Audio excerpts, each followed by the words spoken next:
Ira, semangat sekali.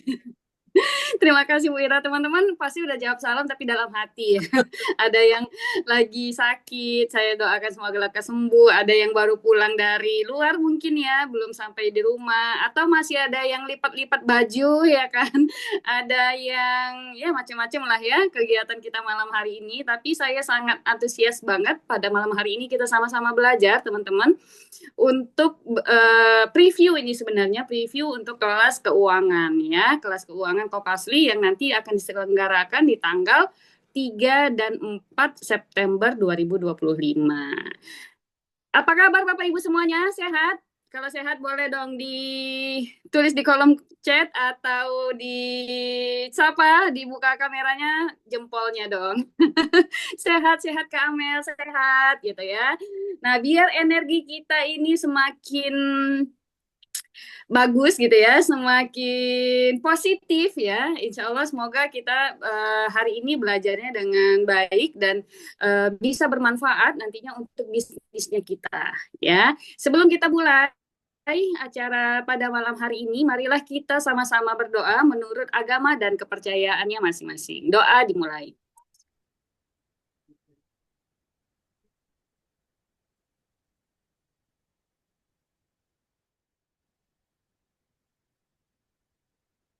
Ya, oke. Doa selesai. Saya Amelia Natasha Siregar, owner dari Sini Ku Cuci. Malam hari ini akan menemani Bapak Ibu semuanya, teman-teman, pada malam hari ini di sesi Sharing is Caring dari Kopasli. Kopasli merupakan Koperasi Jasa Asosiasi Laundry Indonesia. Nah, tugas saya malam hari ini selain menjadi host, juga sebagai penyemangat nih teman-teman biar suasana segar seperti cucian gitu ya yang baru keluar dari mesin seger gitu ya wangi gitu ya.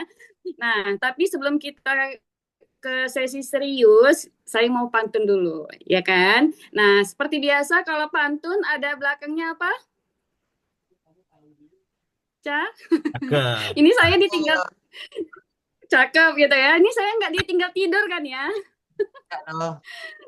Enggak ya, teman-teman boleh sambil nyemil boleh, sambil ngopi juga boleh gitu ya. Tapi kalau saya lagi sapa teman-teman boleh unmute gitu ya, biar saya juga nggak sendirian gitu ya. Kan nggak enak ya, jomblo itu nggak enak teman-teman. Jadi harus disapa juga ya. Jadi kalau saya mau pantun, belakangnya bilang, Cakep. cak, belum. Oke, saya mulai ya. Bawa cucian ke tempat laundry. Cakep. Nah, pakai jasa yang pasti rapi. Cak- Cakep. Cakep. Kalau laporan keuangan rapi sekali, cakep. Investor pun jatuh hati. Ya, tepuk tangan buat kita semuanya malam hari ini, Bapak Ibu semuanya.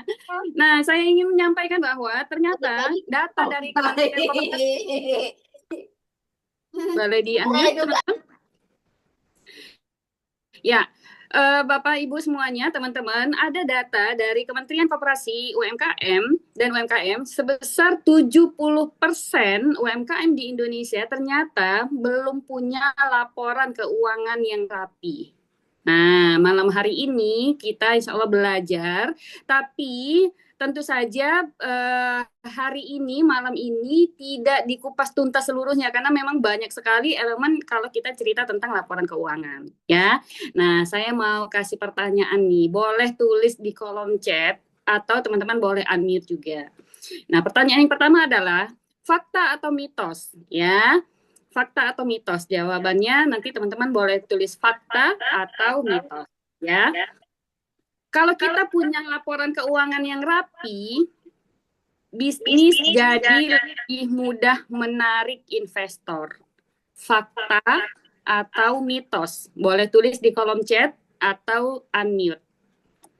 Pertanyaannya saya ulang, fakta atau mitos? Kalau kita punya laporan keuangan yang rapi, bisnis kita jadi lebih mudah menarik investor. Fakta atau mitos? Sambil saya cek jawabannya. fakta. Wah, 1000% fakta. Wah, ada nggak ya yang selain fakta gitu? Nggak ada ya. Ah, Oke, iya benar ya teman-teman ya. Jadi investor itu ibarat calon mertua. Cila calon mertua. Tapi sini nggak ada yang calon ya. Udah semua punya mertua ya, jangan-jangan ya.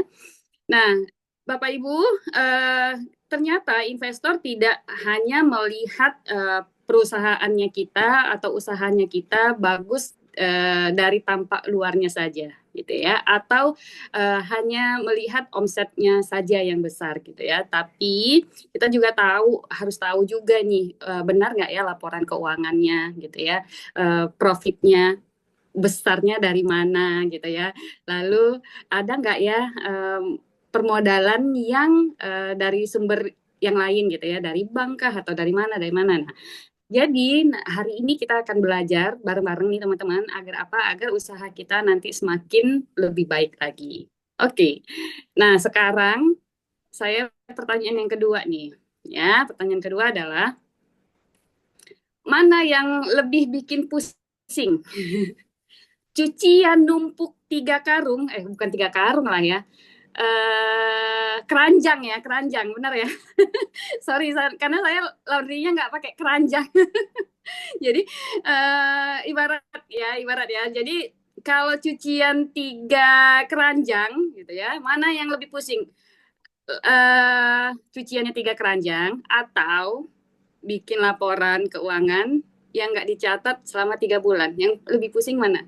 Punya cucian yang 3 keranjang yang belum dicuci atau laporan keuangan yang belum dicatat selama 3 bulan. Sama-sama 3 nih. Satu 3 keranjang, yang satu lagi 3 bulan belum dicatat. Nah, mana yang lebih pusing? Oke, kita lihat. Mana yang lebih pusing? Bikin laporan nggak dicatat. Oh iya, nggak ada. Kalau kalau cucian mah gampang ya. Nggak ada yang cucian soalnya karena udah expert semuanya.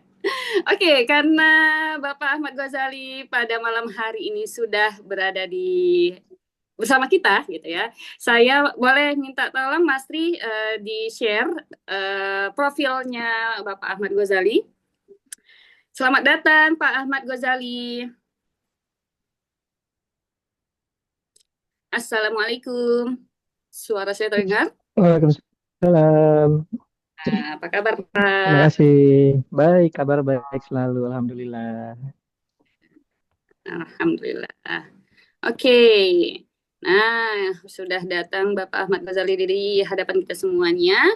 Beliau adalah seorang financial consultant dan sebagai narasumber dari salah satu TV ya tahun 2014. Benar ya Pak ya? Saking lamanya saya lihat-lihat YouTube nih mata uang Iya, di udah tahun lama banget berapa sampai gitu ya. sampai udah lupa gitu Jadi ya. iya, saya sampai lihat YouTube tadi malam ya. Maksudnya mata uang itu tahun berapa? Jadi PR ya Pak ya, lihat-lihat lagi. Nah, beliau merupakan lulusan dari STAN ya, Sekolah Tinggi Akuntansi Negara. Ya, lalu beliau juga lanjut ini dari dasarnya SD, SMP, SMA, D3, benar Pak ya? D3, S1, S2, benar Pak ya? Benar nggak? Intinya pernah sekolah gitu aja. Oh iya, banyak sekali ya. Nah, ini beliau juga qualified wealth planner, lalu certified financial planner. Wah, banyak sekali pokoknya. Nggak bisa kebaca lah ya malam hari ini. Dan beliau juga penulis buku ya, penulis buku. Salah satunya adalah yang bestseller adalah Habiskan Saja Gajimu. Ya, oke. Oh, tuh, berapa halaman ya Mas ya? Ya, luar biasa ya teman-teman. Hari ini beliau akan sharing kepada kita, kita belajar bareng tentang laporan keuangan ya. Kepada Bapak Ahmad Ghazali, saya persilahkan. Oke, makasih Kak Amel. Bismillah, Assalamualaikum warahmatullahi wabarakatuh. Waalaikumsalam. Selamat Selamat malam semuanya. Mudah-mudahan malam hari ini adalah malam terbaik. Ya, kita selalu dalam kondisi yang baik dan yang punya bisnis di sini semuanya bisnisnya laundry, tukang cuci atau bukan tapi bukan cuci uang ya ini ya, cuci beneran ya. Ya, aman Pak, Kalau kalau aman. jadi ini teman-teman laundry ketemu saya orang keuangan. Kalau kita bergabung jadilah kita pencucian uang ya. Maka harus hati-hati kalau ketemu saya ya.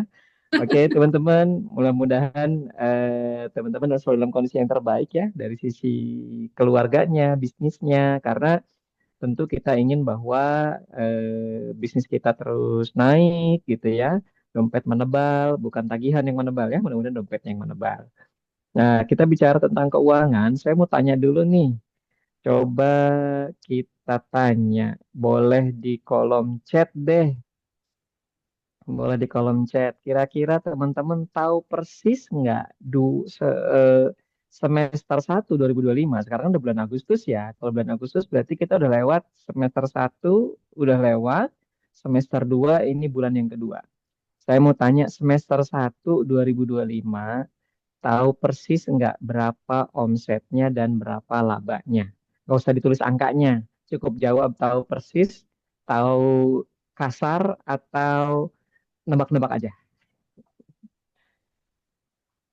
Taunya persis atau kira-kira atau blank sama sekali. Tahu persis. Wow, keren-keren ini. Tahu persis, tahu. Tahu persis. Mantap. Tahu kira-kira, ada yang kira-kira. Tahunya kasar, mungkin belum dihalusin tahunya ya. Ya kalau berarti tinggal dikasih tumbukan, tahu bisa jadi halus. Tahu secara kasar, tahu banget. Ih, tahu banget. Tahu persis. Oke. Oke, sip, thank you. Pertanyaan saya yang kedua. Kira-kira tahu nggak berapa jumlah uang yang ada di rekening saat ini? Sama jawabannya tadi, tahu persis, kira-kira, atau nggak tahu sama sekali? Ini kalau yang nggak mungkin nggak tahu sama sekali ya, kalau uang di rekening ya, pasti hafal ini kalau yang ini. Tahu banget, tahu aja, tahu persis, pengen tahu aja, ya pengen tahu dong. Tahu banget, oke.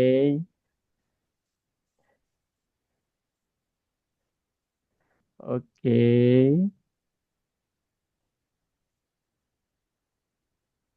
Ya, rata-rata kalau kalau kalau kita tanya rekening pasti tahu. Ah, diblokir PPATK. Ya Allah, kasihan banget ini Queen.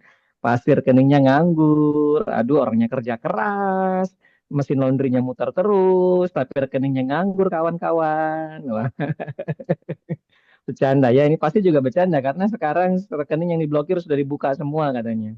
Habis yang maling berapa orang yang dihukum satu seluruh Indonesia ya. Oke, pertanyaan yang ketiga, tahu nggak sih bisnis kita itu sehat apa enggak? Tahu nggak sih bisnis kita itu sehat apa enggak? Tahu, oke, tahu, oke, tahunya dari mana ya? Tahu banget.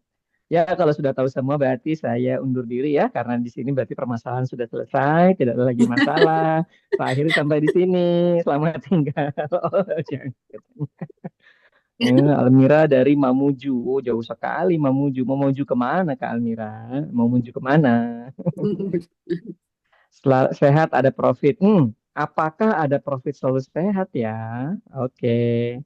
Menuju. Ya mau menuju ke Sulbar itu. Mau menuju kemana Kak Almira? Ke Sulbar ternyata ya. Pengen laba berarti belum dong ya. Baru pengen ya. Oke, terima kasih. Pertanyaan berikutnya. Apa saja jenis laporan keuangan yang teman-teman sudah miliki?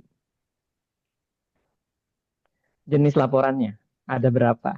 Saya nggak nanya jenisnya apa aja. Berapa laporan keuangan yang teman-teman miliki? Laporan gitu. Ada berapa ada berapa yang teman-teman miliki? Apakah laba rugi aja? Atau sebutin deh. Oh ini lengkap nih, neraca laba rugi arus kas ada semua. Oke, Tri Banten, neraca laba rugi arus kas ada semua. Oke, yang lain gimana? Yang lain gimana? Punya tiga-tiganya? Atau ada yang lebih lagi? Punya empat? Atau ada yang punya lima? Lukman, belum ada. Oke, belum ada. Kalau belum ada, Lukman tadi jawabnya apa dong? Pas ditanya omset, pas ditanya profit. Laba rugi, oke, ada yang laba rugi aja, ada yang laba rugi dan cash flow, omset, laba, kredit, debit, selisih, oke, ketahuan. Bagaimana cara nyetetnya? Ada tiga, oke. Laba rugi aja, otomatis dari aplikasi. Memang kita sekarang zamannya keren banget ya, udah bisa otomatis. Arus kas ada tapi tidak konsisten, oke. Nggak konsisten. Laporan omset dan biaya dengan format sendiri. Enggak, lebih bagus dengan format sendiri kok. Kita jadi lebih paham ya. Oke, pertanyaannya dibantu aplikasi. Thank you.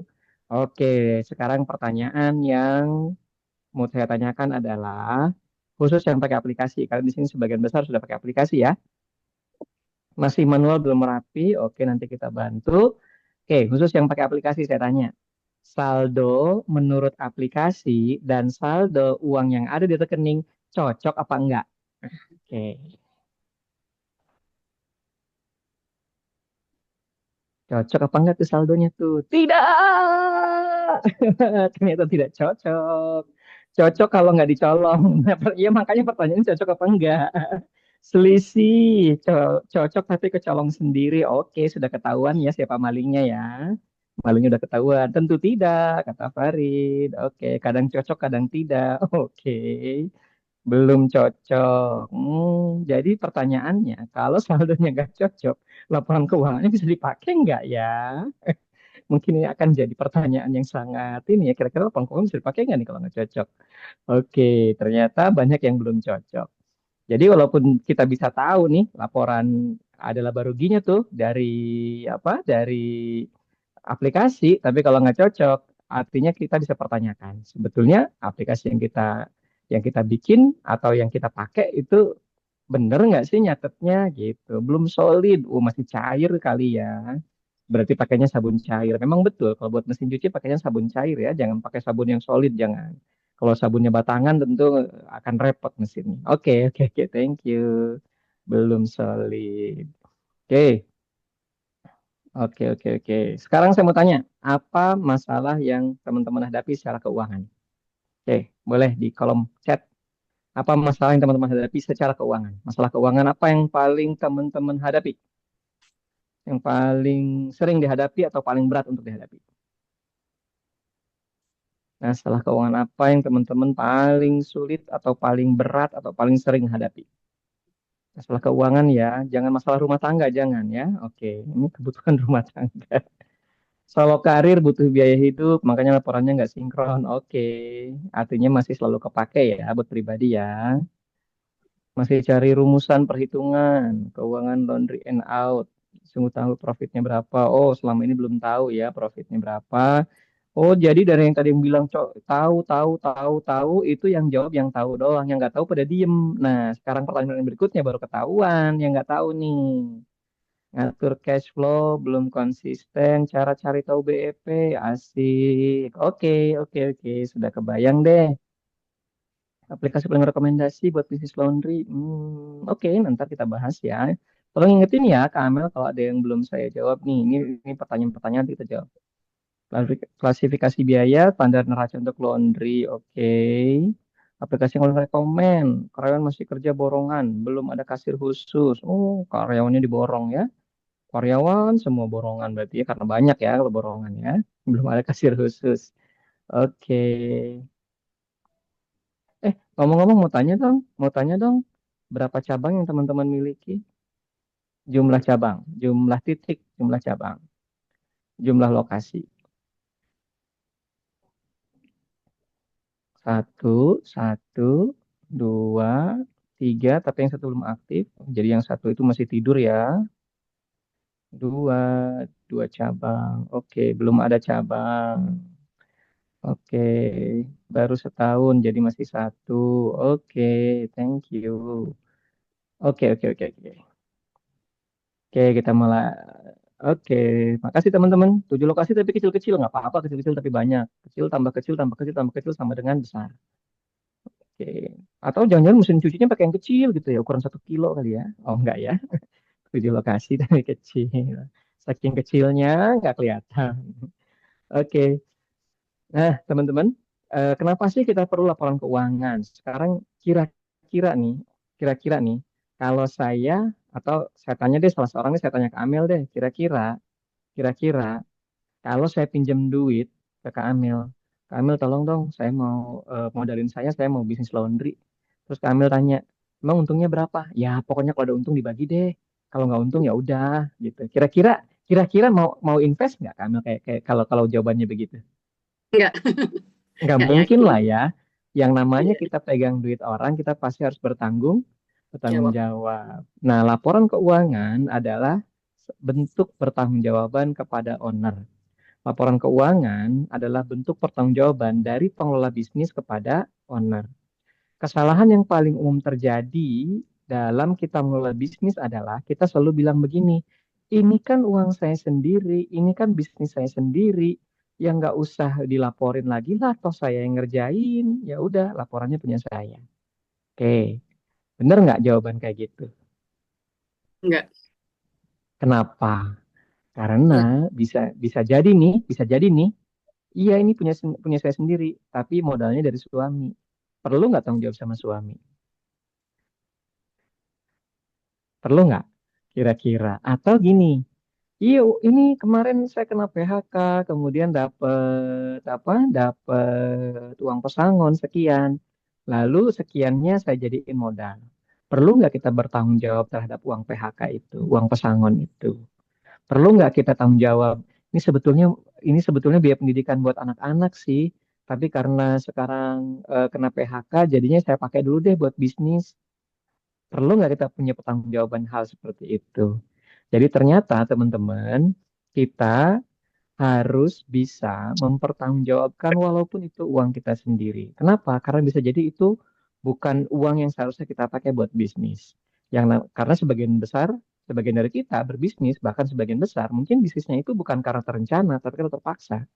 Karena di PHK, karena nggak dapat kerjaan, kemudian kita terpaksa deh kemudian nyari-nyari bisnis. Kebetulan ketemu peluang bisnisnya laundry. Lalu kebetulan ada tabungan yang sebetulnya buat tabungan emergency, sebetulnya buat tabungan apalah lo kita pakai dulu. Nah, itu semua tentu perlu pertanggungjawaban. Kadang-kadang kita mikir ini kan uang kita sendiri gitu. Tapi sangat penting buat kita bertanggung jawab pada diri sendiri. Sekarang gini deh, kalau buat ke diri sendiri aja kita nggak tanggung jawab, apalagi ke duit orang lain. Tapi memang manusia gitu sih. Contohnya aja deh kalau bayar arisan. Kalau ditagih arisan bayar. Tapi kalau mau nabung deh gagal. Kenapa bisa gitu? Karena yang nagih orang lain. Maka mulai dari sekarang anggap modal bisnis kita adalah uang orang lain. Entah itu uang pasangan kita, entah itu pinjam dari mertua, entah itu bahkan pinjam dari uang masa depan kita. Ini harusnya tabungan buat anak masuk sekolah. Anak masih kecil, sekarang ada peluang, pakai aja dulu. Misalnya, maka kita sudah tanggung jawab seperti itu. Jadi kita tanggung jawab terhadap masa depan kita. Nah, kalau kita sudah punya mentality seperti itu, mentalnya seperti itu, maka kita jadi kita akan punya rasa tanggung jawab yang lebih besar. Dan kalau kita punya rasa tanggung jawab yang lebih besar, jadi kita nggak main-main dengan bisnis.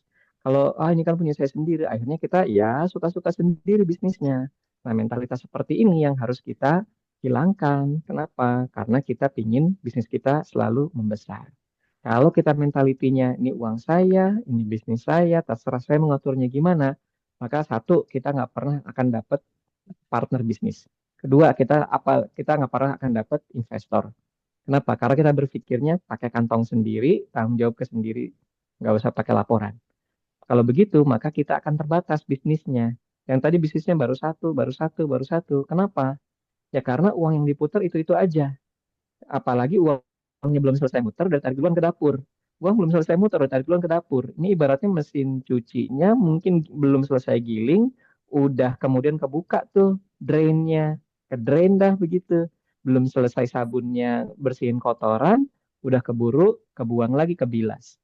Ya belum selesai duitnya muter 1 bulan, belum selesai duitnya muter 1 minggu, uangnya udah keburu ketarik ke dapur, ke dapur, ke dapur. Apalagi tanpa perhitungan.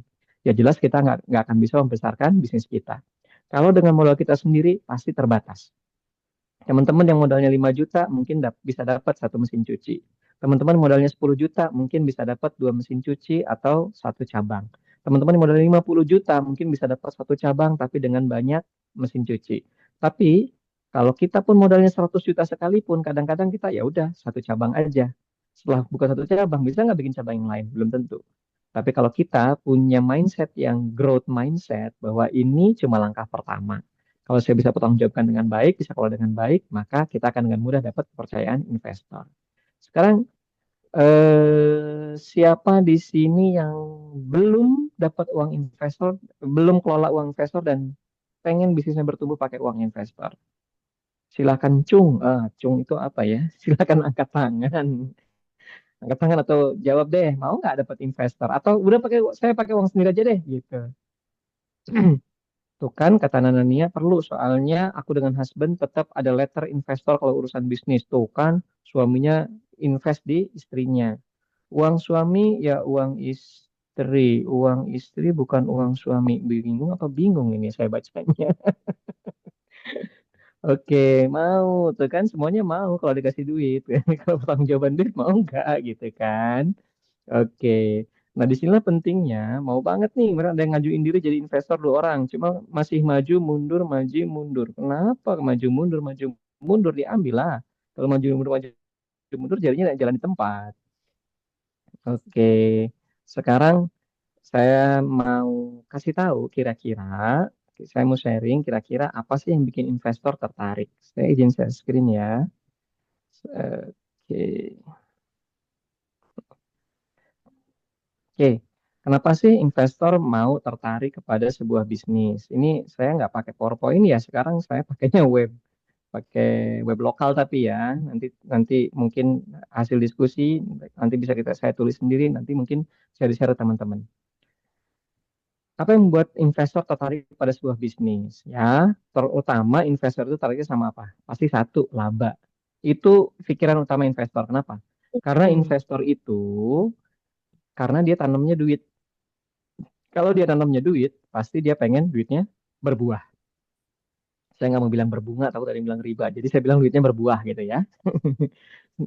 Kenapa? Karena orang kalau kalau kenapa sih orang itu mau invest ya pasti dia pengen nyari untung dong. Nah kalau dia berarti nomor satu yang investor tanya adalah ini menguntungkan apa enggak sih? Nah tapi untuk menjamin bahwa bisnisnya bisa untung, satu yang investor lihat tim manajemen yang solid dan berpengalaman. Ada istilahnya ini kalau kalau kalau istilahnya investor, invest in the jockey, not in the horse.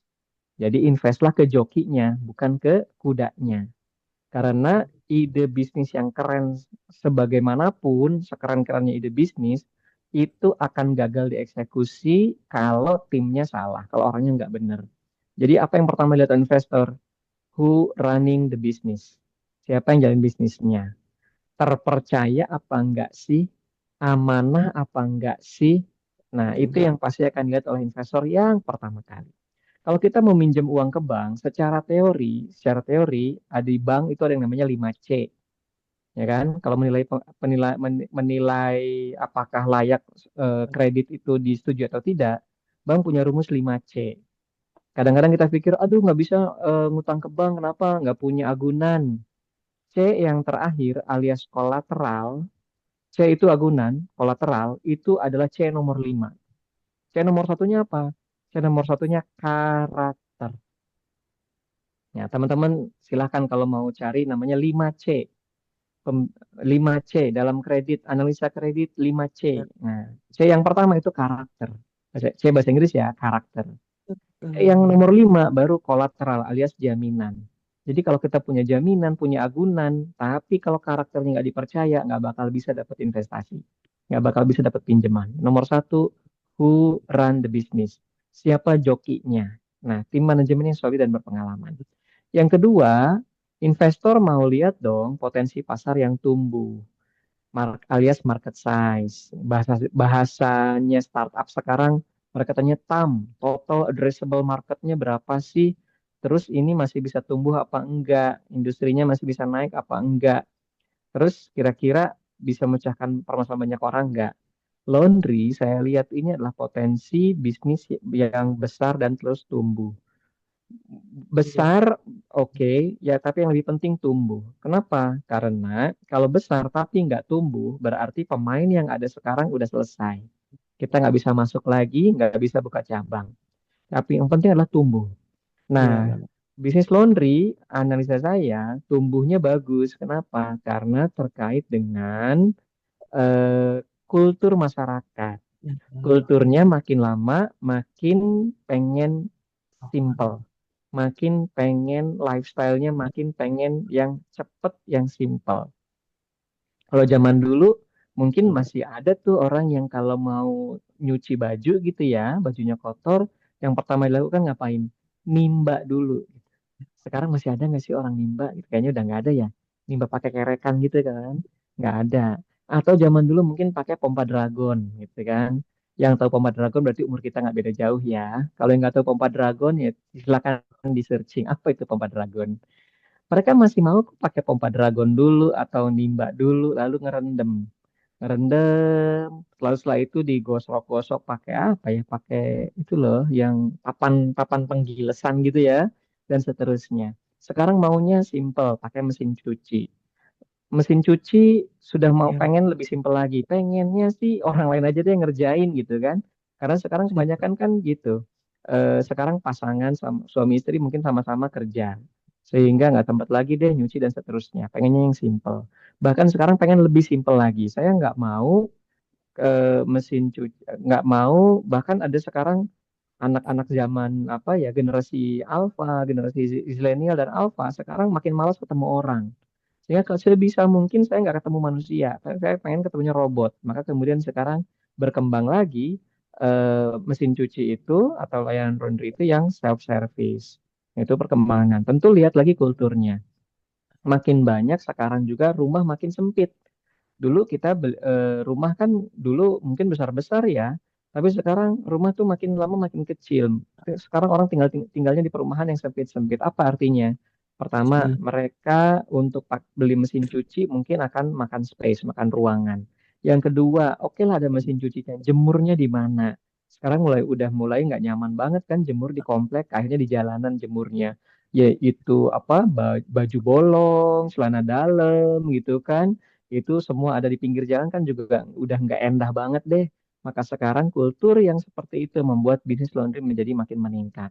Zaman dulu perlu nggak sih helm dicuci? Enggak, helm apok juga tetap dipakai. Kenapa?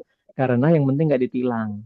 Gitu kan? Zaman sekarang, no way, my friend. Sekarang Ya. rambut apok datang ke kantor tentu nggak asik banget. Zaman dulu Iya. perlu nggak sih kita cuci sneaker? Enggak deh, sneaker itu kemudian ya dicucinya mungkin mau lebaran aja.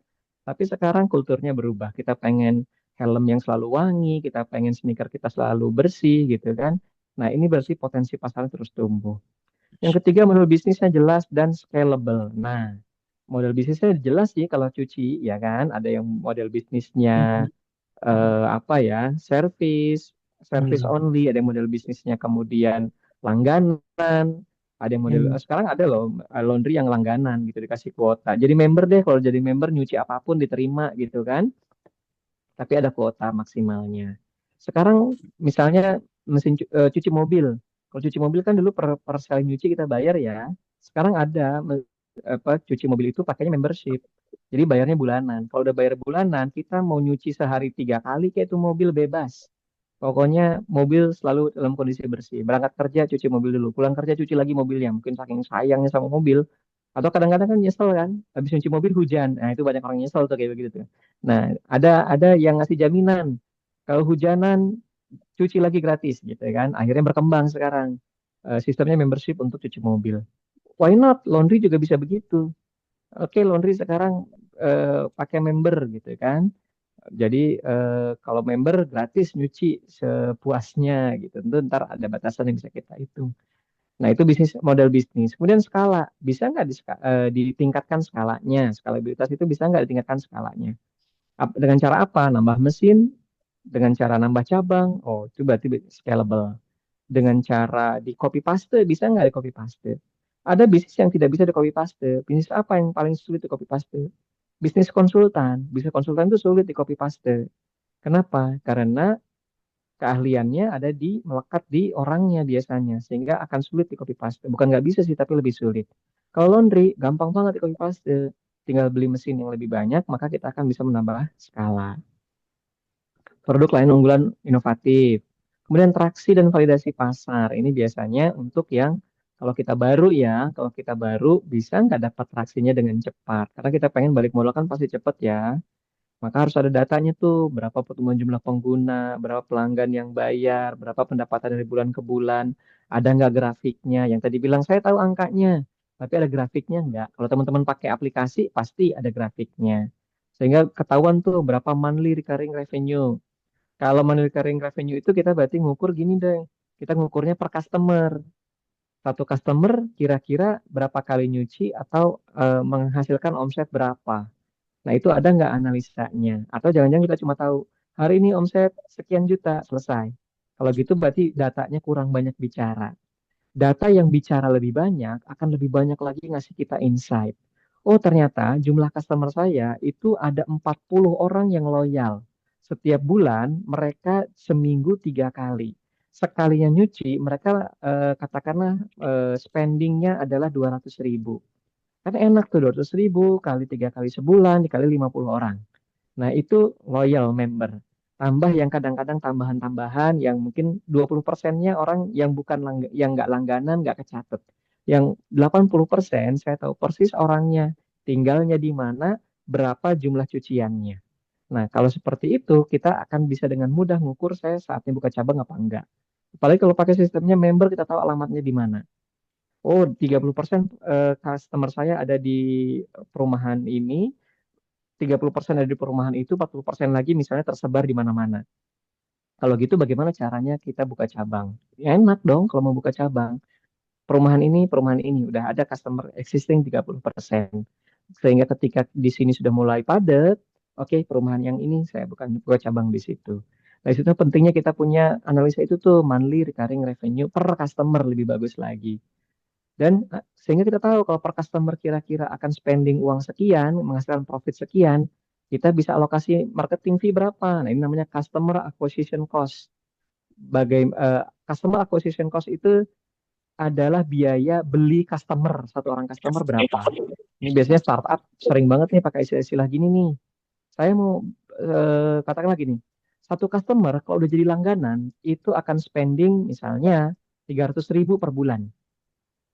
Katakanlah kita ambil untung dari dia itu bisa 30%. Kalau 300.000, 30%, ya anggap aja 100.000 deh per customer. Per bulan. Artinya kalau kita ngasih diskon atau kita beli itu customer, dia biasanya langganan di tempat lain. Dia langganan tempat lain. Kita mau curi customer itu. Customer itu, kalau saya dapat customer seperti ini, saya akan dapat 100.000 per bulan net profit. Untung bersih. Berarti saya bisa mau ngeluarin uang berapa untuk nyuri customer seperti itu. Kan bisa kita ukur. Satu bulan dia ngasilin profit 100.000. Kalau saya budgetin 100.000 untuk beli satu customer, rela nggak? Mau nggak? Oke lah, artinya saya berkorban keuntungan 1 bulan. Tapi kan dia setahun jadi langganan kita, dapetin 11 kali, 11 bulan. 1.100.000 setahun. Oke, saya beli customer dengan harga 100.000. Gimana caranya beli customer 100.000? Simple. Kasih aja voucher, paling simple ya, paling simple. Kasih voucher 100.000. Ini Kak, kalau jadi langganan di kami, dengan kakak dapat apa? Dapat voucher 100.000 untuk saldo awal. Setelah itu kakak tinggal top up aja saldonya setiap kali mau nyuci di sini kita tinggal potong saldo biar kakak nggak usah repot-repot bayar, nggak usah repot-repot transfer, kakak tinggal isi aja saldonya. Untuk saldo awal saya kasih 100.000 kalau kakak mau jadi langganan. Sederhana. Oke, kalau dia puas, dia akan jalan. Tapi kita harus ukur juga ya berapa orang nanti akan komitmen 1 tahun, berapa orang yang kemudian nggak jadi komitmen kan bisa kita ukur. Itu namanya customer acquisition cost, biaya untuk beli satu customer. Ada customer lifetime value (LTV). Nah ini kira-kira berapa lama sih seseorang itu akan pindah ke lain hati. Nah kira-kira gitu. Lalu kita lihat, oh ininya ketat banget nih persaingannya, 3 bulan sekali ada laundry baru, 4 bulan sekali muncul laundry baru. Kalau gitu kita jangan ngukur 1 tahun, kita ngukurnya 4 bulan aja. Oke, seseorang biasanya akan jadi customer selama 4 bulan. Setelah itu dia akan mudah tergoda, terombang-ambing, hatinya akan mudah berpaling. Nah, kalau gitu kita targetin 4 bulan. Kalau 4 bulan ngasih customernya ngasih profit 100.000 berarti 400.000. Kalau 400.000 dia ngasih kita profit, tadi biaya customernya 100.000 untuk beli customer, kemahalan dong. Nah, di angka-angka ini di mana kita dapatnya angka-angka ini? Angka ini akan dapat kalau laporan keuangan kita, satu, laporan keuangannya bisa diandalkan. Yang kedua, bisa dianalisa. Kalau cuma keluar angka doang, angka cuma rupiah aja yang keluar, analisanya terbatas. Tapi kalau kita barengin dengan angka marketingnya, ini dapat sekian puluh juta, ini dari berapa customer sih? Nah, customernya yang mana aja, ramenya di hari apa? Nah, kalau seperti itu, kita akan punya data yang bicara lebih banyak lagi. Kenapa sih kita butuh investor? Kok dari tadi ngomong investor? Satu, kadang-kadang kita harus bakar duit. Ya enggak? Ya biar tadi buat beli customer, buat nyulik customer dari perusahaan lain, kita harus culik customernya. Kita gini-gini, untuk dapat customer baru, mana yang lebih sulit? Orang yang belum biasa laundry, lalu kita arahkan dia dari nyuci di rumah jadi nyuci ke laundry, atau orang udah biasa laundry, kita belokkan dari ke laundry yang lain ke laundry kita. Customer mana yang lebih mudah untuk kita ambil? Lebih mudah ngambil customer itu yang biasa laundry di tempat lain, kita belokkan ke tempat kita. Dibandingkan customer yang betul-betul baru, sebelumnya belum pernah laundry, seringnya nyuci di rumah. Kenapa? Karena kalau seringnya nyuci di rumah, kita ajak untuk laundry di tempat kita, itu berarti mengubah cara dia hidup, mengubah cara hidupnya, mengubah culture-nya. Itu repot, edukasinya panjang. Tapi kalau customernya udah biasa, kok dia nyuci di laundry, kita cuma perlu belokin dari laundry sana ke laundry kita, itu akan lebih mudah. Jadi menculik customer atau membeli customer di tempat lain ke tempat kita itu jauh lebih mudah dibandingkan kita mengedukasi customer baru. Ya, makanya bakar uang kadang-kadang perlu di bisnis zaman sekarang. Duitnya dari mana, Bos? Bakar-bakar duit. Nah, itulah kenapa kita perlu investor. Kenapa? Kalau investor nafasnya panjang. Kalau kita nafasnya pendek, kayak lagi mesin cuci yang spinningnya lagi kencang-kencangnya, wah, nafasnya pendek. Investor duitnya banyak. Terus buat R&D, rekrut talenta terbaik, buat mengembangkan teknologi gitu ya, pemasaran yang skala besar. Kalau kita udah 3, 4, 5 cabang, pemasarannya tentu harus besar. Tapi pemasaran besar kalau dibagi ke 5 cabang jadi lebih murah dibandingkan dengan satu cabang. Dan kita dapat smart money. Kenapa? Karena investor biasanya nggak cuma taruh duit. Lebih bagus lagi investor yang punya jaringan. Maksudnya gimana? Investor juga kemudian akan cerita dong, gue invest di laundry X tuh. Lu kalau mau nyuci di situ aja. Maka otomatis si investornya menjadi marketingnya kita. Investor kadang punya keahlian. Keahlian apa? Oh, dia jago medsos, bukan cuma naruh duit. Sini deh, saya bikinin akun medsosnya. Sini deh, saya bikinin IG-nya. Dia bikin reels lah setiap hari tentang bagaimana dia nyuci dan segala macam. Dan investor yang bagus juga mungkin bawa jaringan yang lain, ya kan? Oh, saya punya teknologi nyuci yang lebih keren, saya punya sabun yang lebih wangi dan seterusnya. Itulah kenapa kita perlu investor. Tapi investor tentu dia juga perlu tahu dong kita bisa dipercaya apa enggak. Maka yang selain dilihat orangnya, dia akan lihat bisnisnya. Bisnisnya nggak bisa ngomong. Kalau orang bisa ditanya, bisnis nggak bisa ngomong. Nah, bisnis ngomongnya pakai apa? Bisnis ngomongnya Ya. pakai laporan. Nah, laporan kesehatan, rapor kesehatan hasil medical check up. Nah, itulah bisnis, itulah laporan keuangan. Atau ada dashboardnya. Dashboard itu apa sih? Ya di mobil tuh yang muter, yang panel-panel itu itulah dashboard. Atau dashboard itu ya dash itu kepala, board itu papan. Nah, kalau orang Jawa ngerti ya. Kak Amel nggak ngerti, dia bingung karena dia bukan orang Jawa ya. Dash kepala, board papan. Jadi papan yang ada depan kepala kita itulah namanya dashboard. Nah, fungsinya buat apa? Buat kita internal ini adalah buat ngambil keputusan. Mau ekspansi buka cabang atau nggak usah. Itu dashboard. Evaluasi kinerja. Bulan ini lebih bagus atau lebih jelek dibanding bulan lalu. Lalu kontrol biaya. Biayanya gimana? Nah, itu buat internal. Buat eksternal, investor. Buat bank, buat pajak, itu pasti nanya laporan keuangan. Saya mau laporan keuangan juga bisa membuat kita, oh ada pertanyaan nih dari Tri nih, dashboard isinya sebaiknya apa aja Pak? Nah, tiap orang pasti akan punya kebutuhan yang berbeda karena gaya bisnisnya beda. Kalau saya yang tadi tuh, saya itu kelola rumah sakit. Jadi dashboard rumah sakit yang saya bikin adalah omset, jumlah pasien rawat jalan, jumlah pasien rawat inap, karena saya akan tahu berapa revenue dari setiap rata-rata revenue per pasien. Kemudian saya mau tahu juga berapa biaya obat yang harus keluar, berapa biaya gaji yang keluar, berapa jasa medis yang harus saya bayar secara persentase. Kenapa? Karena itu yang akan menentukan nanti labanya di akhir bagus apa enggak. Kalau laundry apa dong? Laundry omset yang jelas pasti omset, jumlah customer, sehingga kita bisa bagi omset per customer, kemudian biaya apa yang paling penting dalam bisnis? Biaya yang paling penting dalam bisnis, setidaknya teman-teman bisa bagi jadi dua jenis biaya. Satu biaya pokok, dua biaya operasional. Paling paling minim bagi jadi dua itu. Dan laporan keuangan juga bisa bikin kita jadi punya benchmark. Nah, jadi punya apa ya? Punya patokan bisnis kita bagus apa enggak. Tadi kan saya tanya, sehat apa enggak.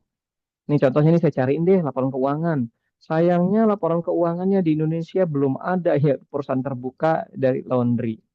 Saya cari perusahaan di Amerika, nama perusahaannya adalah Cintas Corporation atau CTAS. Tahun 2025 pendapatan dia, karena dia laporannya sampai April ya, 10,34, hampir sama dengan 2024, 10,34 miliar US dollar. 10 miliar US dollar itu berapa ya? Itu berarti 160 triliun. Laundrynya segede gini, yes, gede banget ya. Sebelumnya 9,6, sebelumnya lagi omsetnya 8,8, sebelumnya lagi 7,8. Lihat dari sini berarti dia naik terus panjang tahun. Laba kotornya lihat 3,3, 4, 4,6, 5,7, naik terus. Laba operasionalnya naik terus. Laba bersihnya juga naik terus. Dari sini hitung rata-rata, rata-ratanya apa? Gross profit marginnya sekitar 50%. Berarti laba kotornya kira-kira setengah dari pendapatan. Nah, laba kotor itu apa sih? Pendapatan dikurangi dengan biaya pokok atau harga pokok.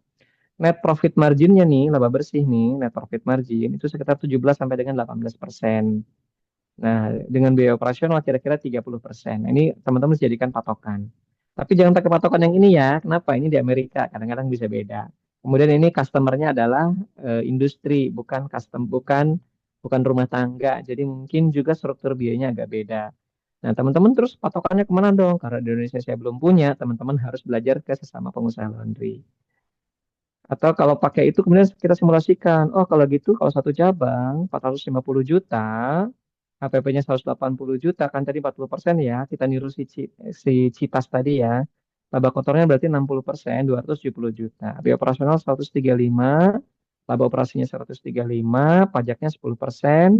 Ini asumsi yang tadi ya, sama Citas ya. Tentu pajaknya kita harus hitung ulang kalau di Indonesia. Laba bersih 121 juta 500.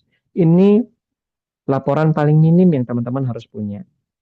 Kalau 3 cabang gimana kita bisa bikin? Nah, tadi yang tanya ngitung BEP gimana sih? Nah, ngitung BEP itu gini caranya nih. Biaya tetap, misalnya 1 bulan itu kita keluar biaya 30 juta deh, biaya operasional. Berarti 1 tahun 360 juta. Biaya variabel per order atau per cycle atau per kilo, tergantung teman-teman ngitungnya gimana ya cara ngitungnya. Bisa per kilo, bisa per siklus. Kalau teman-teman pakai kiloan, laundry kiloan, berarti ngitungnya per kilo. Atau kalau yang laundry otomatis ngitungnya per siklus, ya. Misalnya dijualnya 25.000, setelah hitung biaya-biaya, ternyata biayanya 15.000, berarti biaya variabelnya 10.000, berarti kita dapat profit berapa? Dapat profitnya berarti 15.000 per siklus gitu ya, atau per sekali mesin muter. BEP-nya berapa dong? BEP-nya adalah 24.000 order per tahun atau 600 juta BEP-nya. Berarti kalau di bawah 600 juta, maka tidak untung omsetnya. Kalau omset di atas 600 juta, sisanya adalah keuntungan kita. Kalau mau target laba bersih 405 juta, berarti target penjualan kita harus 1 miliar. Kalau 1 miliar, berarti kita harus punya order 40.200. Enaknya kalau kita punya hitungan ini adalah, kalau ordernya 40.200 per tahun, berarti sebulan berapa? Tinggal bagi 12. Berarti per hari berapa? Bagi lagi 30. Jadi kita punya target yang jelas. Bisnis paling berbahaya adalah pengen untung tapi nggak tahu cara ngitung. Pengen untung tapi nggak tahu saya harus targetnya berapa. Saya rasa itu dulu ya. Biar teman-teman, mungkin kita selain ini bisa ngobrol aja deh, biar bisa diskusi pertanyaan satu-satu boleh. Nanti kita akan jawabnya satu-satu gitu ya, biar saya nggak kelupaan. Ini cara ngitungnya gimana sih? Yang ini deh, saya jawab dulu. Ngitung BEP gimana sih? Kok ini kan langsung dapat angkanya, nggak ada rumusnya ya. Rumusnya gini. Rumusnya adalah 360.000 ini, sorry, 360 juta dibagi 25.000 kurangi 10.000. Berarti dibagi 15.000. 360 juta dibagi 15.000. 360 juta dibagi 15.000. Nah, dapatlah angka 24.000. 24.000 per order. Kalau dapat 4.000 order, itu berapa nilai rupiahnya, BEP dalam rupiah? Tinggal dikali aja, 25.000 kali 24.000. Sama dengan 600 juta. Gitu ya, sampai situ ya, sampai situ ya. Ini, ngitung BEP sampai sini. Jadi, teman-teman hitung satu, berapa sih biaya yang keluar, rame atau sepi, saya tetap harus ngeluarin biaya sekian. Berarti buat sewa, buat maintenance gitu ya. Itu kan biaya yang pasti keluar setiap tahun, setiap bulan. Hitung berapa? Ngitungnya boleh bulanan, boleh tahunan. Kalau ini ngitungnya, cara ngitungnya tahunan. Kemudian gaji karyawan. Itu kan pasti keluar, rame ataupun sepi. Dibagi dengan keuntungan per kilo atau per siklus. Terserah teman-teman ngitungnya pakai kiloan atau pakai putaran. Tergantung dari model bisnisnya.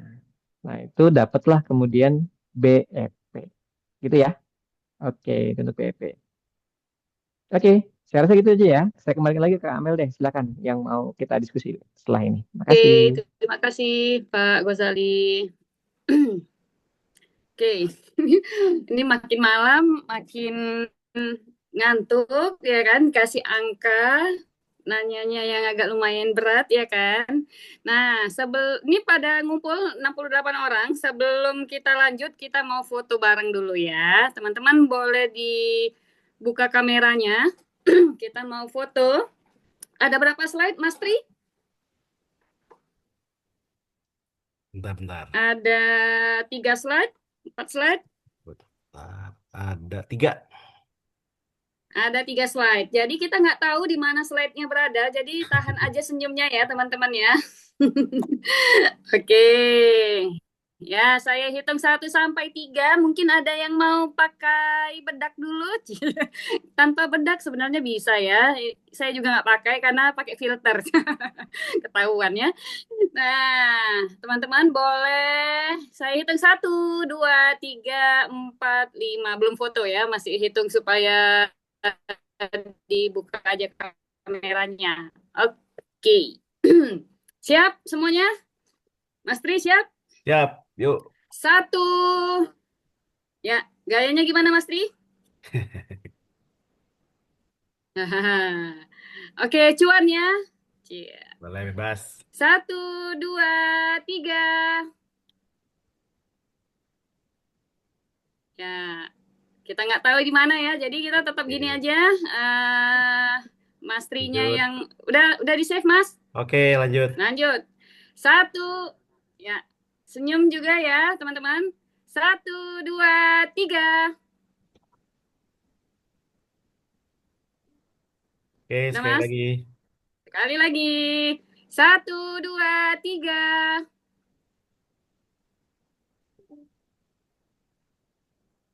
Oke, terima kasih teman-teman semuanya. Nah, kita masuk ke sesi pertanyaan dan curhatan ya kan. Jadi tanpa berlama-lama lagi, boleh curhat terkait dengan bisnisnya ya. Karena tadi Pak Ghazali udah mulai familiar gitu ya tentang laundry ya. Nah, kayaknya udah mau jadi investornya saya mungkin sih. Salah ya. Jadi bisa tadi udah mulai familiar tentang kiloan ya kan cycle, kayaknya udah mau buka laundry nih di Tangerang ya. Benar ya Pak ya? Kok buka Tergantung rahasia? laporan keuangannya. Laporan keuangannya Oh kayaknya belum gitu ya. keluar nih. Ya Pak, makanya malam hari ini saya belajar Pak supaya Bapak bisa jadi investor saya. Cia, salah ya. Oke, teman-teman, siapa yang ingin bertanya silahkan. Boleh terkait dengan laundrynya atau bagaimana proses investornya seperti apa yang sudah lakukan tapi belum closing juga. Nah, sama saya juga belum closing juga nih, Pak Gozal ya harus closing sama saya. Oke, boleh siapa yang mau bertanya? Di raise hand, bisa unmute. Ini Jangan kalau belum ada malu-malu ya. kita jawab yang ada di chat dulu kali ya.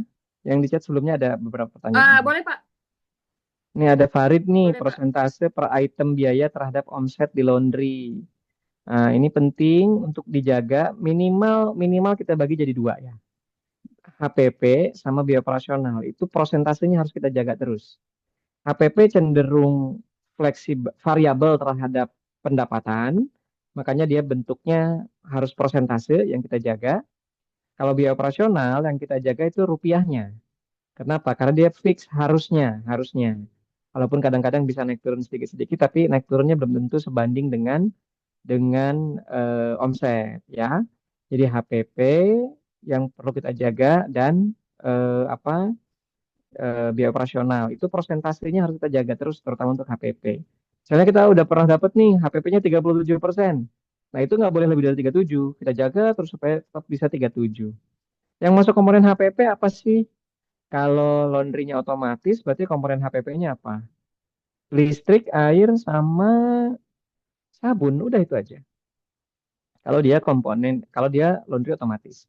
Kalau dari laundrynya manual dalam arti tambah setrika, ada orang yang nyetrikain gitu ya. Berarti HPP-nya apa dong? Yang tiga tadi ditambah fee atau gaji untuk orang yang ngerjainnya, direct labor disebutnya, atau biaya tetap, biaya langsung, biaya karyawan yang langsung. Misalnya kita bayarnya sekilo sekian atau per lembar sekian. Nah, untuk yang nyetrika, nah, berarti itu masuk HPP. Walaupun judulnya gaji, tapi karena kita bayarnya sesuai dengan jumlah yang dia kerjakan, maka dia kategorinya masuk ke dalam HPP. Itu yang dijaga ya minimal ya. Kalau udah lama-lama kita akan tahu tuh angkanya tuh berapa. Dan kita jaga yang mana yang paling sulit dikendalikan gitu, atau yang paling apa ya, yang paling ngelantur gitu kan. Kadang-kadang bisa segini, kadang-kadang bisa segitu. Kok nggak bisa kita jaga ya? Itu yang harus kita jagain duluan. Misalnya sabun biasanya, katakanlah contoh aja, saya belum hitung ya. Misalnya sabun biasanya sih 5%. Kok tiba-tiba jadi 8% gitu. Kecil itu mah Pak, naiknya cuma 3%. Jangan begitu ngitungnya. 5% jadi 8%, itu naiknya berapa? Hampir hampir 60% naiknya gitu kan. Karena dari 5 ke 8, bukan ngitungnya 8 kurangi 5 bukan.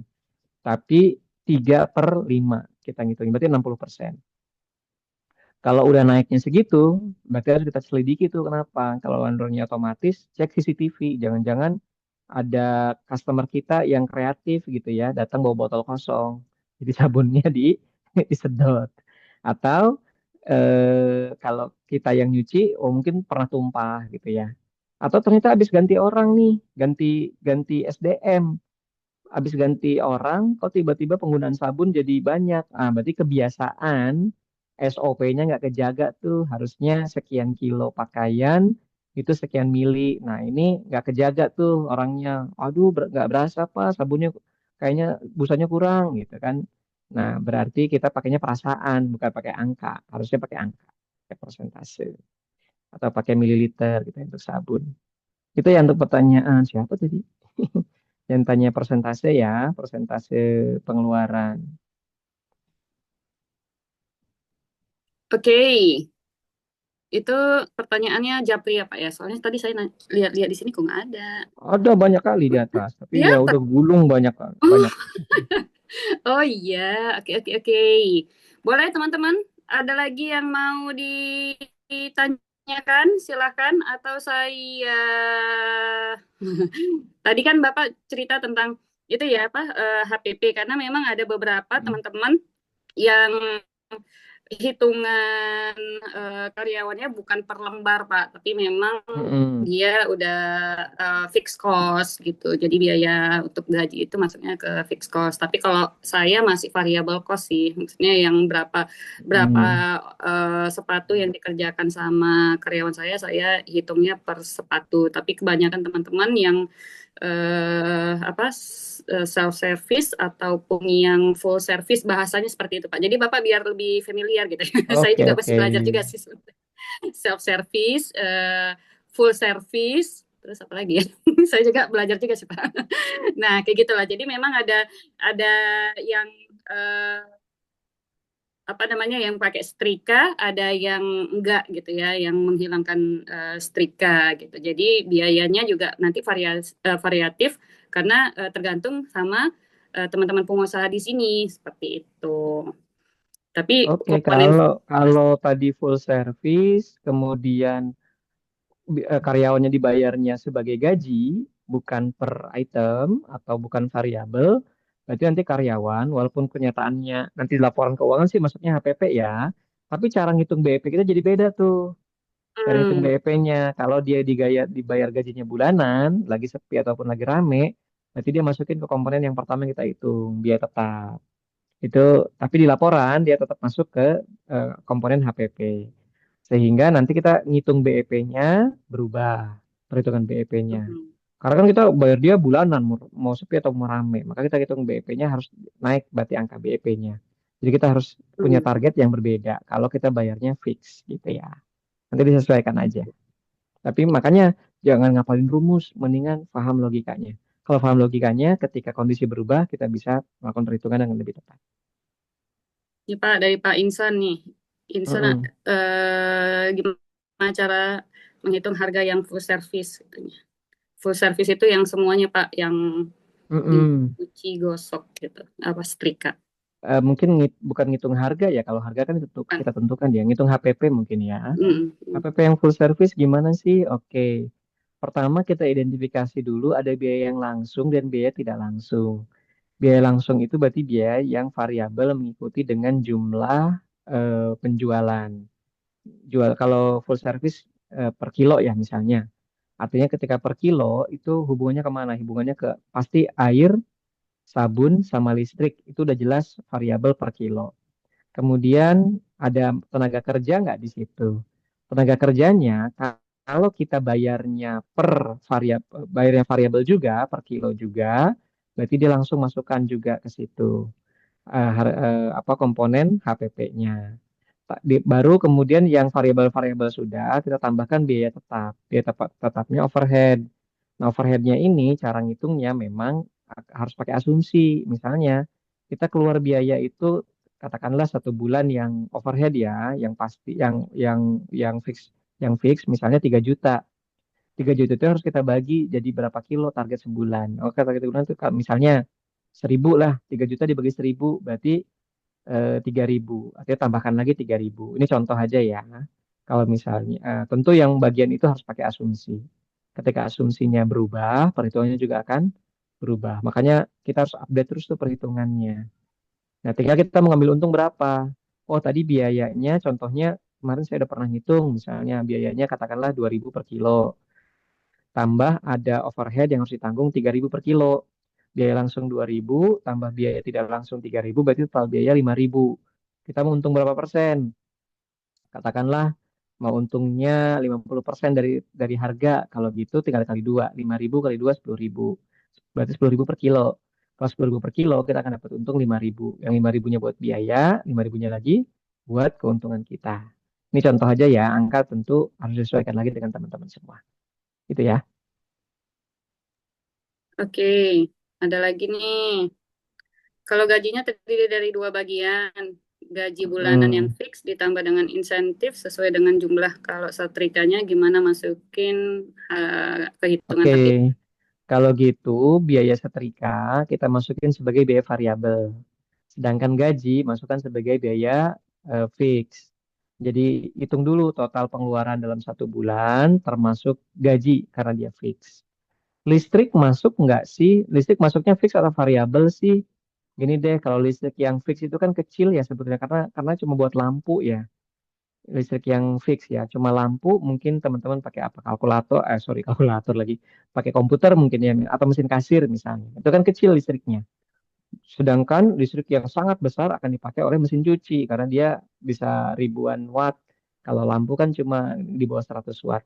Kalau begitu berarti listrik kita abaikan saja, kita anggap itu semua adalah variabel aja. Karena apa? Karena terlalu kecil yang fixnya. Nah, yang fix kita gabung dulu. Yang fix itu berarti ada tadi sewa tempat, gaji karyawan yang fix, itu taruh sebagai biaya fix. Dibagi dengan margin per kilonya. Margin per kilonya berapa, maka kita akan ketemu untuk HPP-nya. Jadi yang tadi insentif per kilo masukinnya ke biaya variabel. Itu ya untuk Pak Budi Santoso. Oke. Mas Tri, Pak, kelas nanti yang Hmm. 2 hari apakah dibuat atau dikasih template untuk laporan keuangan yang standar untuk syarat juga pengajuan sewa beli cicilan mesin? Oh iya, ini saya mau kasih tahu nih Pak Ghazali. Ini kan kita acara hari ini disponsori oleh Kopasli. Kopasli itu Koperasi Jasa Asosiasi Laundry Indonesia. Jadi teman-teman semua ini pengusaha dari seluruh Indonesia yang masuk ke dalam komunitas member asosiasi laundry, ya kan. Jadi Kopasli itu kalau dia belum menjadi anggota asosiasi laundry Indonesia belum bisa masuk. Misalkan contohnya kayak Pak Ghazali nanti mau bikin laundry nih contohnya, amin ya kan. Nah nanti Pak Ghazali harus punya komunitas kan. Nah saya sarankan masuknya itu permodalan kan ya. Kok saya yang ini yang mendanai gitu ya. Nah, akadnya kita ada sewa beli. Nah, teman-teman yang di sini mau mengajukan sewa beli mesin atau mesin cuci, dryer, lagi ya, boiler, ruko, kendaraan yang berkaitan, pokoknya yang berkaitan dengan usaha laundrynya itu bisa pembiayaannya di Kopasli, koperasi gitu kan. Nah, tapi kami menyediakan juga, mensyaratkan juga bahwa anggota ini harus menyiapkan laporan keuangannya. Nah, makanya tadi ada yang nanya kan, apa ya yang bagus ya, bagaimana cara menyusun laporan keuangannya dan lain-lain. Nah, untuk pelatihan kita yang berikutnya kan di bulan September ya Pak ya, untuk Kopasli Financial Class ya, KFC. Nah, itu yang 2 hari nanti kita dapat nggak Pak template-nya, terus nanti standar laporan keuangannya seperti apa, biar nanti mereka juga masuk ke Kopasli langsung di-approve tuh sama bendaharanya gitu Pak. Oke, oke Pak. Nah, pasti saya bikinin deh template laporan keuangannya. Bahkan bukan cuma templatenya, saya bikinin nggak sampai otomatis banget sih, semi otomatis. Jadi teman-teman kan kalau setiap transaksi mungkin nggak langsung bisa masukin di komputer misalnya kan, teman-teman mungkin catat manual dulu gitu kan. Kalau 1 hari baru direkap. Nah, rekapannya tinggal masukin ke template-nya. Nanti di template-nya akan menghitung otomatis dalam waktu 1 bulan misalnya. Kita akan punya laporan keuangan per bulan. Teman-teman tinggal ngisi aja rekapan harian ya. Rekapan uang masuk, rekapan uang keluar, rekapan pendapatan, rekapan pengeluaran. Teman-teman masukin aja, nanti akan langsung jadi laporan keuangannya. Nanti saya bikinin deh template-nya.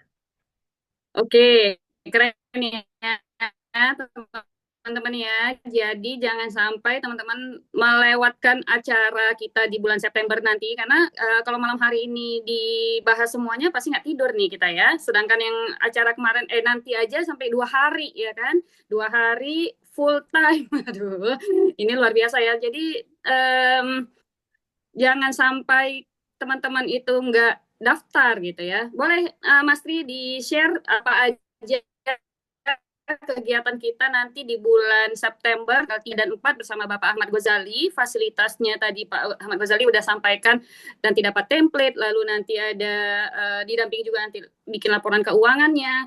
Pada saat nanti teman-teman mengajukan pembiayaan, nah langsung deh bendahara approve.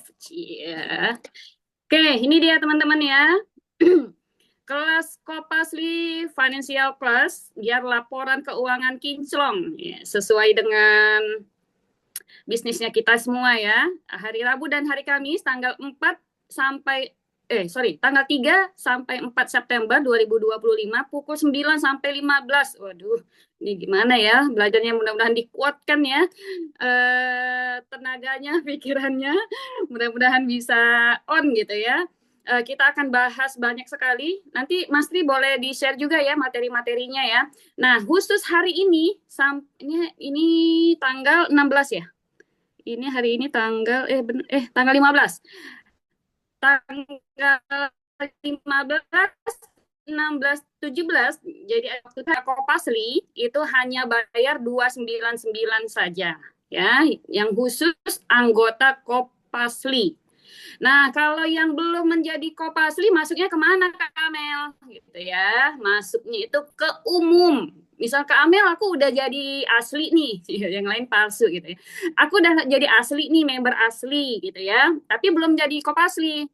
Harganya yang mana? Harganya yang 499. Ini juga sampai tanggal 17 Agustus 2025. Oke. Nah, tanggal 18 Agustus harganya naik, ya kan? Kayak Veniros, harga Senin naik. Nah, sama ini juga hari Senin naik harganya. Nah, untuk anggota Kopasli jadi 399.000. Ya, untuk yang member asli atau ada yang baru join dari bisnis yang lain itu juga boleh, itu masuknya semuanya ke umum.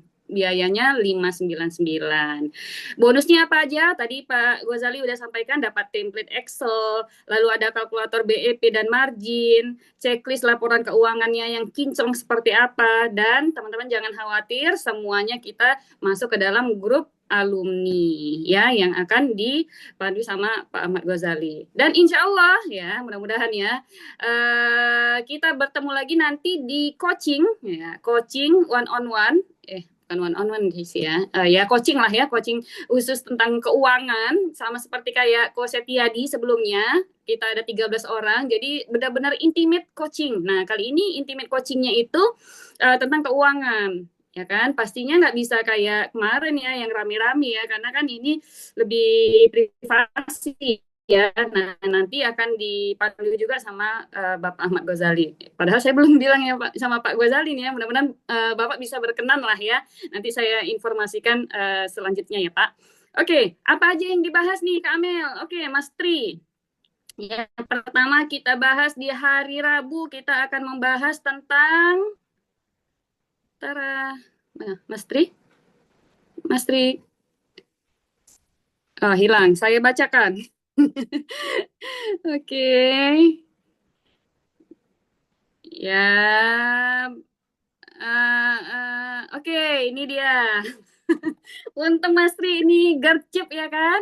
Nah, hari pertama kita bahas tentang dasar uang dalam bisnis laundry. Kenapa arus kas penting, lalu perbedaan uang pribadi dan bisnis, lalu memahami laporan keuangan, 3 laporan penting. Nah, tadi kan Pak Ghazali tanya kan, teman-teman udah bikin laporan apa aja, laporan keuangan apa aja. Nah, ini yang standarnya laporan laba rugi, neraca, dan arus kas. Nah, cara bacanya gimana? Ya baca aja Kak Amel. Enggak, maksudnya nggak sekedar baca, tapi kita tahu nih, menganalisa ya sedikit-sedikit lah ya. Kalau kita expert banget, nanti kita akan menggantikan posisi Pak Ghazali nih sebagai CFO sih. Nggak ya? Nah, sesi ketiga kita akan bahas tentang modal usaha, yaitu tentang ekuitas versus pinjaman seperti apa. Kapan sebaiknya cari investor? Ya sekarang gitu ya. Oke, sesi yang besoknya di hari kedua kita bahas tentang DEP. Nah, tadi kan masih kulit-kulitnya ya. Mungkin ada yang belum gimana gitu ya tentang DEP, kayaknya agak belum nyambung gitu ya kan, apalagi udah agak-agak ngantuk gitu kan. Nah, nanti di hari kedua kita akan bahas full tentang DEP dan margin. Lalu sesi yang kelimanya ini sekitar pukul 10 ya, jam 11 menjelang istirahat lah ya.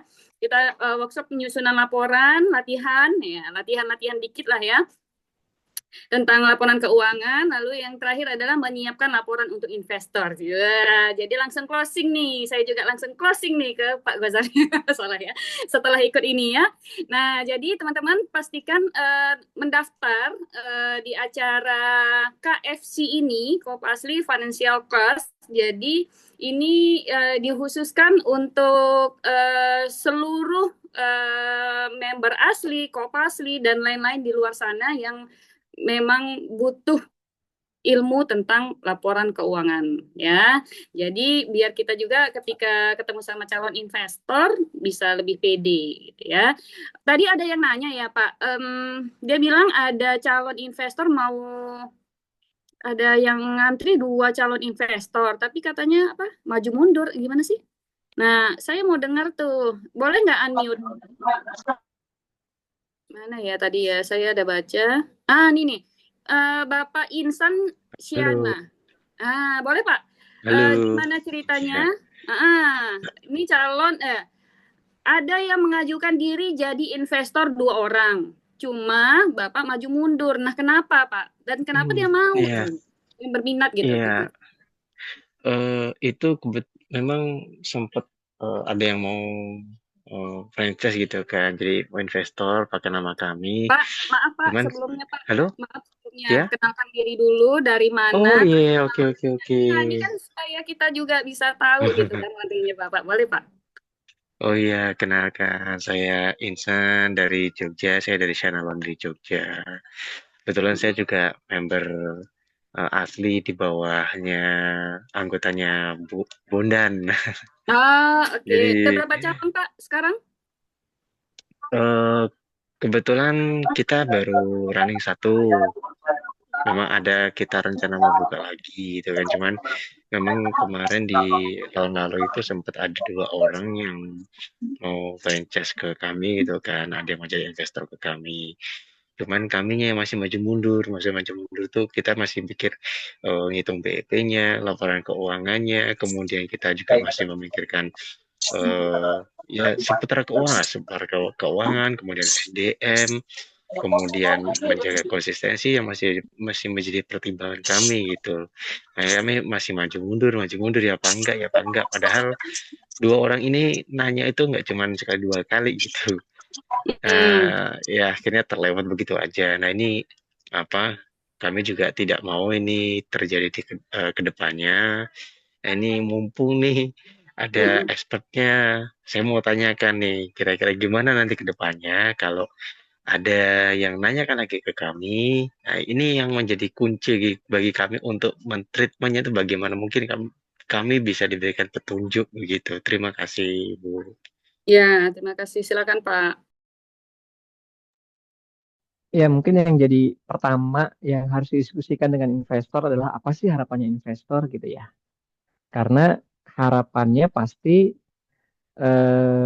kita harus pastikan dulu biar cocok dengan kita.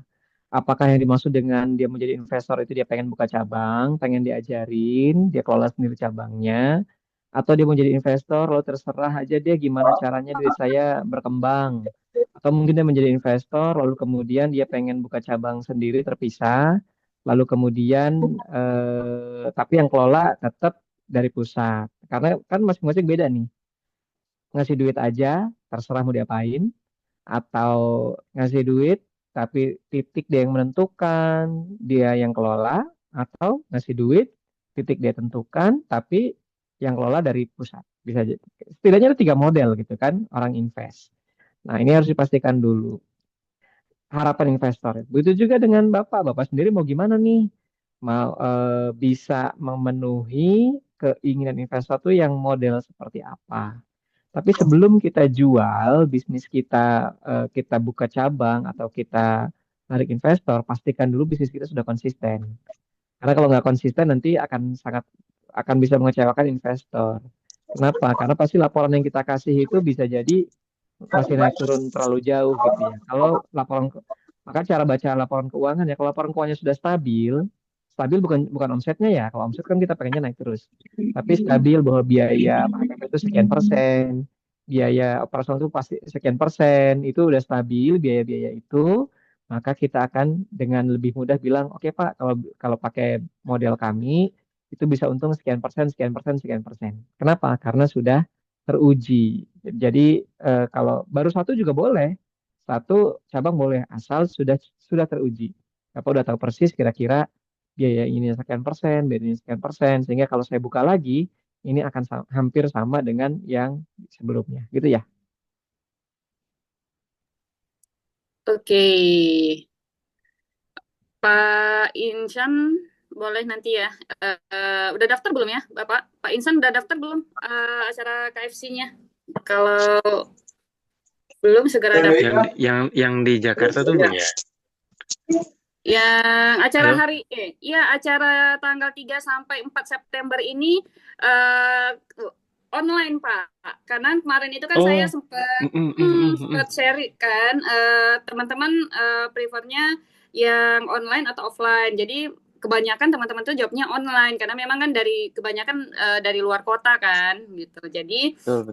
untuk saat ini kita online terlebih dahulu. Nah, nanti tidak menutup kemungkinan juga teman-teman yang ada di sekitar Jabodetabek nanti kita bikin kelas khusus untuk offline.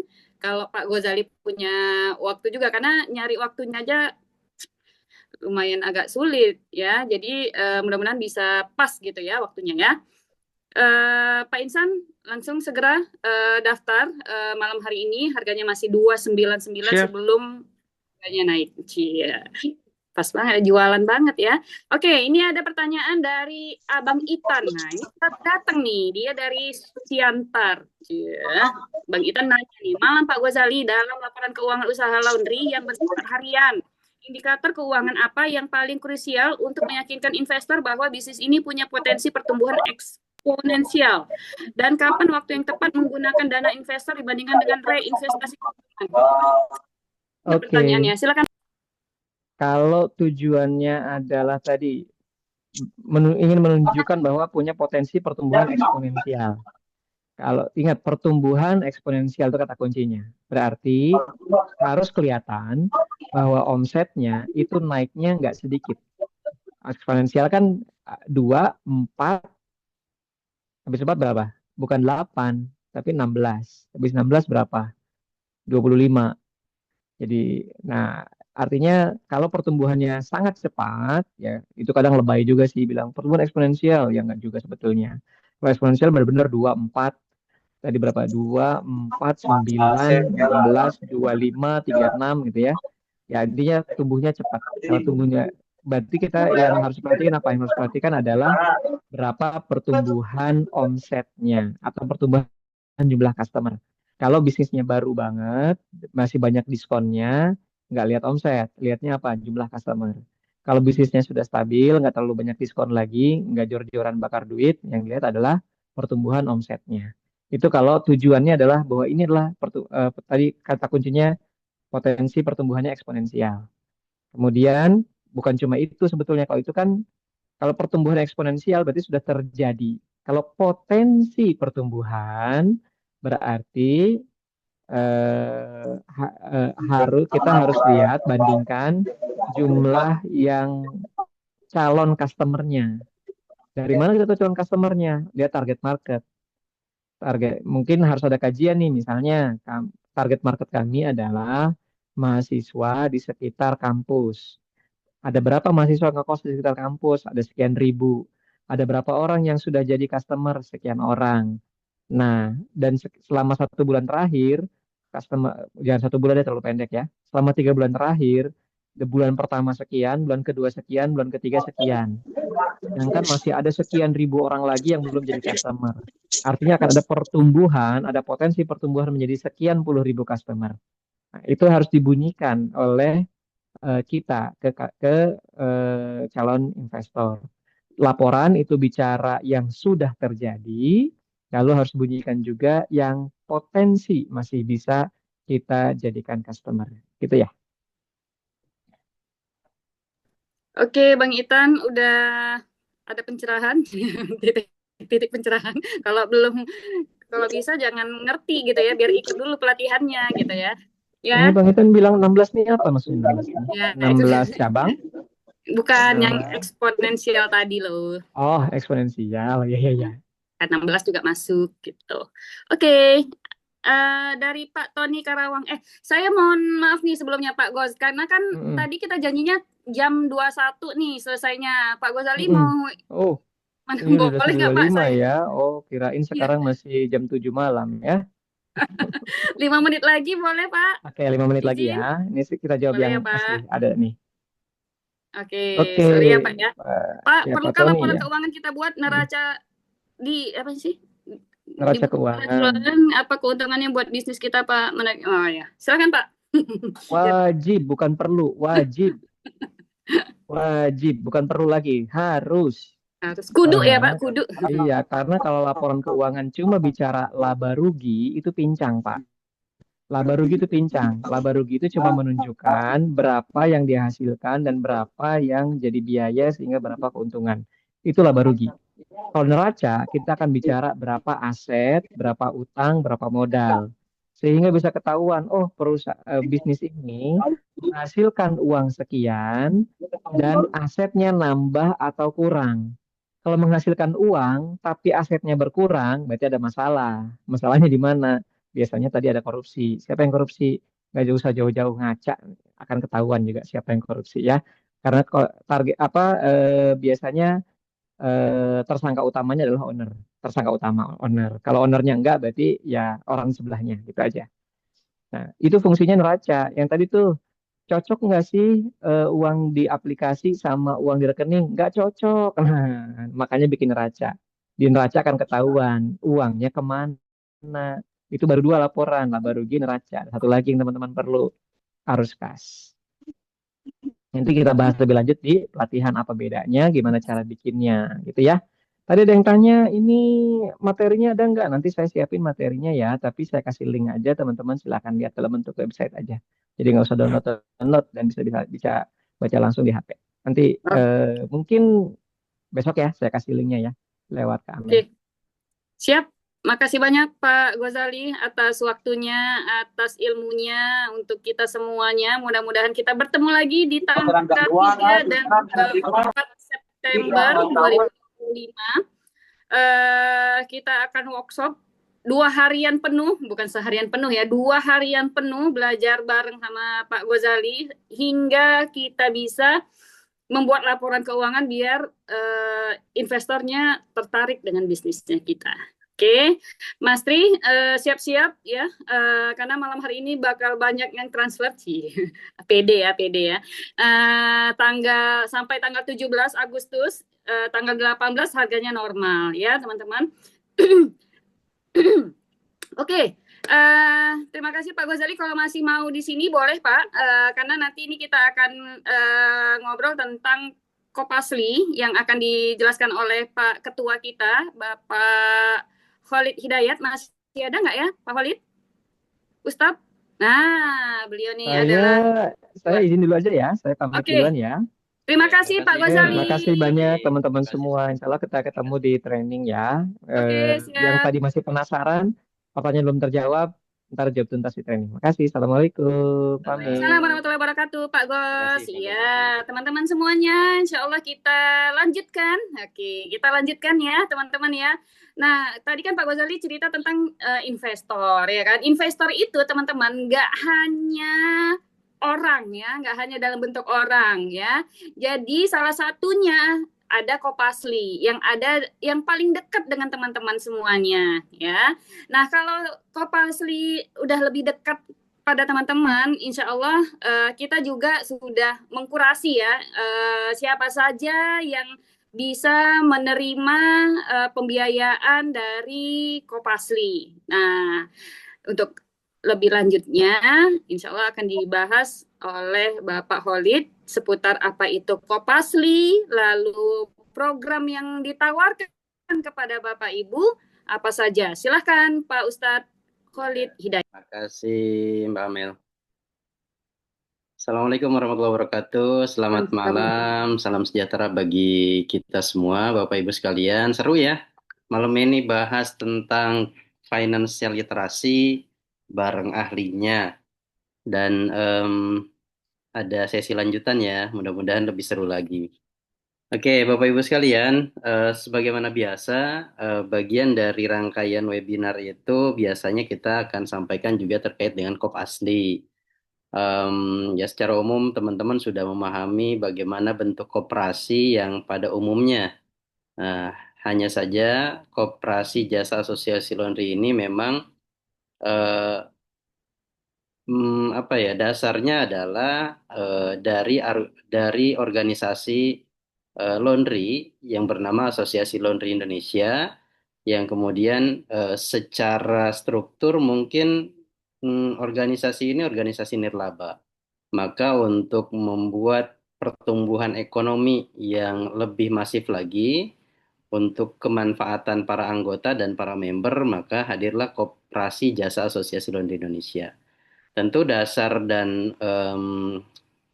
hukumnya jelas, dan juga kalau bicara tentang fondasi dan lain sebagainya, kita mengacu pada sejarah Indonesia yang eh, pertama kali mencetuskan koperasi itu adalah Bung Hatta.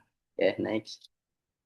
Ya, Bapak Ibu sekalian, di koperasi itu sebetulnya ada pengawas dan pengurus ya. Ini pengawas dan pengurusnya, Bapak Ibu boleh boleh baca.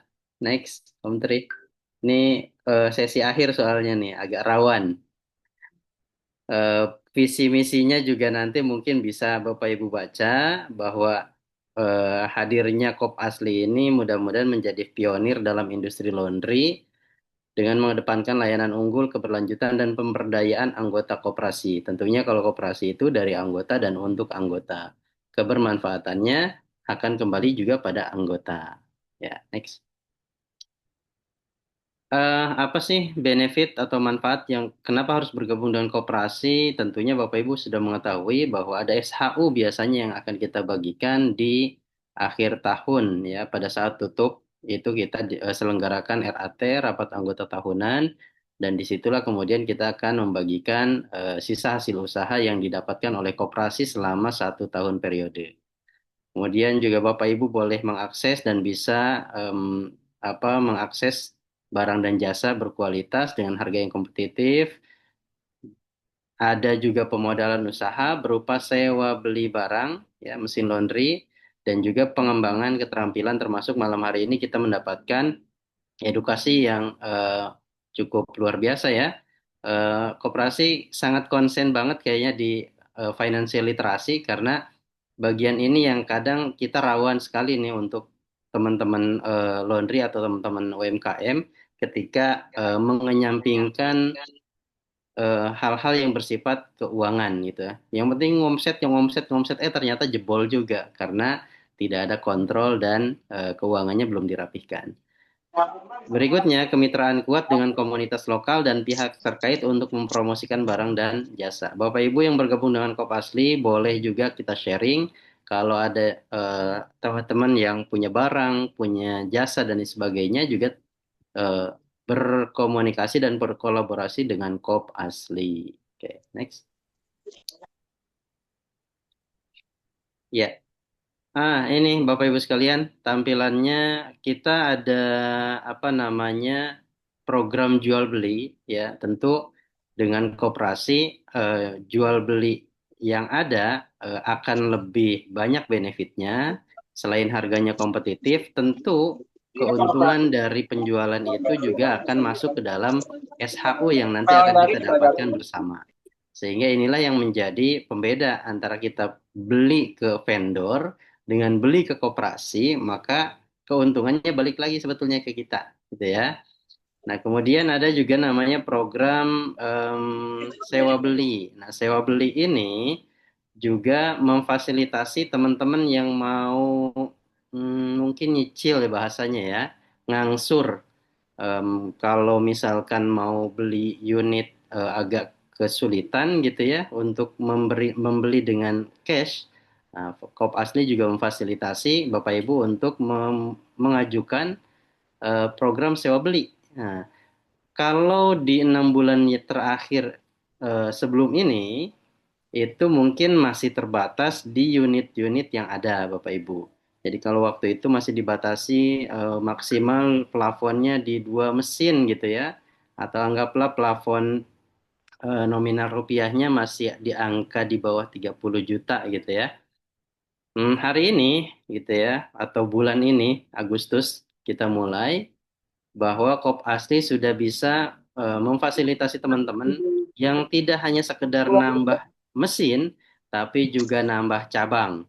Sehingga Bapak Ibu sekalian, kalau misalkan portofolionya bagus, bagaimana tadi Pak Ahmad Ghazali menyampaikan, terus kemudian juga Bu Amel juga menyampaikan bahwa akan ada screening tentang keuangannya ini sehat apa tidak, terus kemudian sudah existing berapa lama dan lain sebagainya. Itu bagian-bagian yang memang akan kita juga screening. Kira-kira layak nggak ya, mampu bayar apa tidak? Nah, itu yang akan juga kita lihat.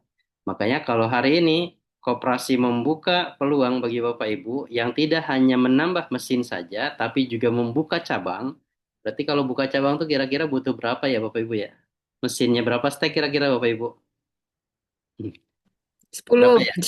Nah, 10. 10. Boleh, boleh, boleh, gitu ya. Boleh Boleh. 3 stek, 5 stek, 6 stek, bahkan 10 stek washer dryer misalkan. Tambah boiler juga boleh sih sebetulnya ya, untuk Oke. apa namanya tambahannya. Jadi Bapak Ibu boleh mengajukan, gitu ya. Kalau pengajuan boleh semuanya mengajukan sebetulnya. Tinggal nanti approve apa tidaknya tergantung juga terkait dengan Ya. apa namanya tadi yang dibahas tentang laporan keuangan, tentang sehat atau tidak bisnisnya gitu dan sebagainya. Makanya Kop Asli konsen betul bagi teman-teman yang mau bertumbuh, yuk kita rapikan dulu keuangan perusahaannya untuk bisa melihat bahwa perusahaannya sehat apa tidak sih gitu ya. Oke, nextnya ini Uber Asli, insya Allah kita akan berangkat di Oktober ini, Bapak Ibu sekalian, untuk tahun ini ya. Mudah-mudahan tahun depan, kalau Bapak Ibu yang berminat untuk nabung di koperasi untuk berangkat umroh, itu boleh juga. Ini murah banget Bapak Ibu. Cuma 25,5 itu sudah umroh tripnya di 10 hari itu ya, dan itu plus Turki. Jadi cukup ekonomis dan apa fasilitasnya insya Allah mudah-mudahan bisa memuaskan. Nanti tahun depan karena untuk kloter tahun ini sudah ditutup Bapak Ibu, bagi yang mau boleh nabung dulu aja di tabungan Uber Kop Asli gitu ya, umroh bersama Kop Asli. Selain itu juga beberapa program lainnya banyak ya. Ya apa namanya? Nah, ini prosedurnya nanti tinggal dibaca ya Bapak Ibu. Ini pengajuannya, anggota mengajukan, terus kemudian ada aplikasi yang memang Bapak Ibu harus ketika mendaftar registrasi itu ada aplikasi yang akan digunakan. Kalau webnya mungkin kopasli.smartcop.id kalau menggunakan web, kalau aplikasinya mungkin Kop Asli ya nanti ada di Play Store. Terus pengecekan admin, kirim formulir anggota dan lain sebagainya, dokumen ya, pengembalian formulir dan dokumen. Nah, nanti ada rapat komite untuk menentukan Bapak Ibu bisa di-approve atau tidak. Sehingga nanti kalau oke di-approve berarti masuk ke pembayaran cicilan pertama, pengiriman mesin dan juga kemudian cicilan sampai cicilan selesai. Gitu ya. Kalau tidak di-approve ya berarti dikoreksi, dievaluasi lagi kira-kira apa yang kurang. Nah, untuk saat ini yang berlaku baru program dengan tenor di 6 bulan, 6 kali angsuran Bapak Ibu. Ini kami sedang mengkaji untuk bisa menambah plafonnya, bukan plafon, tenornya ya, maaf. Tenornya nanti mudah-mudahan bisa lebih fleksibel lagi dan bisa lebih panjang lagi. Tapi tentunya dengan penguatan administrasi dan sama-sama saling menjaga amanah yang nantinya akan diserah terimakan kepada para nasabahnya. Demikian. Next, apa lagi? Oke, ini sih simulasi ya Bapak Ibu. Nanti kalau yang mau nanya-nanya boleh silahkan apa eh, chat admin ya, boleh dengan Mas Tri juga bisa membantu. Mbak Lisa juga bisa membantu ya. Nanti kalau ada Ya, mau Lisa nanya, sama Lisa ya.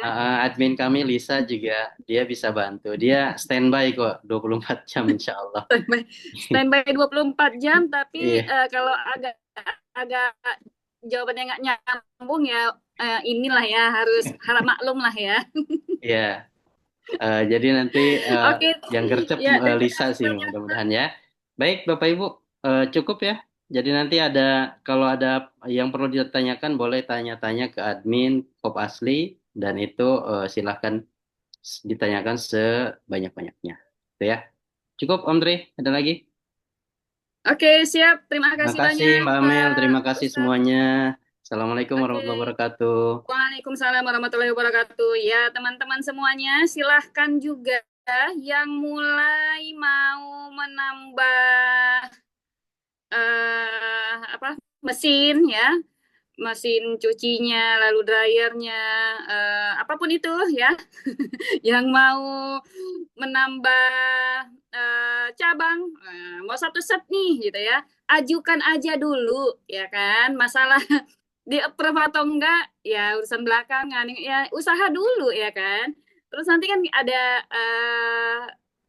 simulasi cara bayarnya berapa ya kan, cicilannya berapa, kira-kira cocok nggak ya, pas nggak ya gitu kan. Kalau misalkan cocok, ambil aja. Nah, Kak Amel, apa sih bedanya kalau kita ambil pembiayaan di Kopasli dengan kayaknya ada deh vendor yang di sana, Kak Amel, lebih murah dibandingkan dengan Kopasli gitu kan. Ya, kalau kaum mendang-mending sih emang seperti itu ya kan, yang lebih murah, yang lebih mahal, lebih murah, lebih mahal. Nah, bedanya apa kalau di Kopasli? Teman-teman berkesempatan penuh mendapatkan SHU ya, sisa hasil usaha. Jadi dari kita untuk kita ya. Jadi teman-teman kalau seandainya pembiayaannya di Kopasli, lalu bayar apa aja ada di Kopasli. Kak Amel mau bayar listrik, Kak? Bisa di Kopasli aja karena ada SHU-nya ya. Jadi kemarin itu saya iseng ya ngecek gitu ya SHU. Ada salah satu anggota yang SHU-nya udah banyak gitu ya. Kok tahu Kak Amel gitu ya? Karena punya akses gitu ya. Nah, namanya pengurus saya punya akses gitu ya. Nah, ternyata transaksi yang terbanyaknya adalah dari pembayaran listrik. Ya, jadi teman-teman alihkan pembayaran listriknya teman-teman, listrik dari laundry, listrik rumah, listrik orang tua, tetangga, salah ya. Nah itu boleh dibayarnya di Kopasli, jadi bisa berkesempatan mendapatkan SHU nantinya. Ya, bayangkan aja teman-teman bayar listrik 10 juta, ya kan? Bayarnya di Kopasli, SHU-nya, wah banyak sekali ya, nggak bisa terhitung tuh sama saya ya. Nah, selain itu kita juga punya program umroh ya, Uber bersama. Kak Amel, ini kan udah mau pergi nih, tapi aku maunya di tahun 2026 Kak, karena memang watchlist-nya aku, waktu tahun 2025 itu nulisnya uh, impiannya itu tahun 2026 Kak berangkatnya. Itu gimana Kak? Boleh nggak? Boleh teman-teman. Jadi tabungan Uber itu dibuka setiap saat ya. Jadi berangkatnya kita insya Allah kita minimalnya itu 1 kali ya dalam 1 tahun itu minimal banget. Nah di tahun 2025 ini insya Allah berangkatnya di awal Oktober. Nah bisa nggak Kak request di bulan Desember? Boleh. Boleh Kak, di bulan Januari boleh. Jadi teman-teman yang nggak boleh berangkat itu kalau misalkan mau sama Kopasli, tapi nabungnya belum di Kopasli. Nah, harus di Kopasli dulu. Kak Amel belum jadi anggota Kopasli, ya jadi anggota dulu. Kak Amel tapi belum jadi member asli, ya member dulu gitu. Banyak sekali ya. Nah, jadi teman-teman banyak sekali manfaatnya ketika teman-teman ini masuk ke dalam anggota Kopasli ya. Nah, selain itu kita juga punya tabungan THR. Pasti kan teman-teman di sini punya karyawan dan selalu ngasih THR. Benar atau benar banget? Benar ya? Siapa? Benar nggak? Selalu ngasih THR nggak? Atau jangan-jangan enggak ya? Kok Kak Amil sendiri yang semangat gitu kan? Apa udah tidur ya? Nah, teman-teman kalau seandainya setiap tahun mengeluarkan THR untuk karyawan karyawannya. Nah, nabungnya boleh disisihkan setiap bulan, nabungnya di Kopasli. Mas Ri udah oke belum ya tabungan THR-nya kita? Udah Udah, ready? udah. Udah muncul kok. Udah muncul. Nah, teman-teman boleh nabung di situ.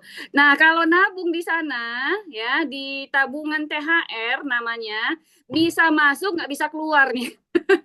Agak susah gitu ya kalau Kak Amel mau ngambil nih uangnya, oh sorry ya nggak bisa dulu ya karena kan niatnya untuk THR ya, jadi memang harus komitmen gitu. Tapi kalau misalkan udah terpaksa banget gitu ya, barulah nanti nggak apa-apa saya approve gitu ya, karena memang di settingnya itu tidak bisa diambil ya teman-teman ya. Boleh masuk sebanyak-banyaknya, mau kapan saja, sehari 5 kali boleh, sehari sekali boleh, atau sebulan sekali boleh, tapi pas ngambil agak-agak susah gitu ya. Itu memang karena biar komitmennya kita untuk bayar THR karyawannya itu pas gitu ya. Nah, itu teman-teman, ada yang ingin bertanya? Kalau bisa aplikasinya jangan hanya di Android dong, ribet pakai 2 HP. Oh iya. Nah, saya juga nggak pakai Android, teman-teman. Jadi yang iPhone nanti bisa masuk melalui web sebenarnya ya, dari web. Kalau ada niat sih, ada niat nggak ada yang susah. Nah, jadi teman-teman tampilan di iPhone, iPad juga sama kok, sama seperti di Android. Cuman web based aja, nggak di apa namanya, belum bisa di Play Store gitu ya, belum bisa di App Store gitu ya. Katanya sih, Insya Allah di tahun 2026 udah ready ya semua ya. Pak Holid, itu kan ada simpanan pokok, apa itu bisa diambil? Simpanan pokok bisa diambil, bisa, tapi memang agak sulit gitu ya. Yang tadi saya bilang masuknya boleh tapi pas mau keluar agak-agak sulit gitu ya. Nah, kenapa? Karena memang kita komitmen ya, simpanan pokok itu kan di awal 500.000 ya. Nah, boleh diambil kalau teman-teman sudah tidak lagi menjadi anggota. Masa iya sih nggak mau ketemu lagi sama Kak Amel? Nah, jadi semuanya harus komitmen gitu ya. Tapi kalau misalkan memang terdesak sekali nggak mau jadi anggota Kopassus lagi, kayaknya sedih banget sih ya. Mudah-mudahan nggak ada ya seperti itu. Nah, yang wajib itu adalah simpanan wajib. Namanya udah wajib ya. Jadi simpanan wajib ini dibayarkan sebulan sekali 100.000 ya. Jadi teman-teman, ini komitmennya kita. Kalau misalkan teman-teman pengguna Bank BRI ya, BRI nanti boleh dari banknya atau dari mobile bankingnya bisa tuh disetting untuk standing instruction atau pendebetan berkala ya, setiap bulan itu juga boleh gitu ya. Tapi kalau misalkan Kak Amel, aku nih punya simpanan wajib, tapi kok nggak ada yang nagih? Ya iya, simpanan wajib itu memang kitanya sendiri yang berkewajiban untuk bayar gitu ya. Jadi kita bukan kolektor nih teman-teman ya. Terus itu bukan debt collector untuk menagih, kesadaran teman-teman untuk bayar simpanan wajibnya. Ya ada kalau misalkan nggak bayar ya pasti tabungannya jadi sedikit gitu ya. Nah, karena ini memang kita konsep koperasi dari kita untuk kita, jadi dari mana dana Kopasli ya dari teman-teman semuanya gitu. Jadi memang tagihannya. Nah, nanti teman-teman bisa cek di aplikasinya. Nah, di situ ada tuh tagihannya secara otomatis. Simpanan wajib yang tertunggaknya berapa. Nah, itu bisa langsung dibayarkan. Kalau seandainya agak sulit untuk bayarnya seperti apa, teknisnya seperti apa, boleh nanti tanya Lisa. Nah, Lisa semakin sering tuh kita tanya, itu dia semakin banyak gitu kata kunci kan dia peroleh gitu ya. Jadi jangan biarkan dia cuman jawab itu aja gitu ya. Jadi teman-teman boleh nanti tanya Lisa, boleh tanya Mas Tri, boleh tanya saya, Pak Holi, dan lain-lain. Seperti itu teman-teman. Ada yang ingin ditanyakan terkait dengan pembiayaan? Ada yang mau mengajukan pembiayaan? Monggo. Mau 1 stek ke Amel? Boleh. Mau 1 buah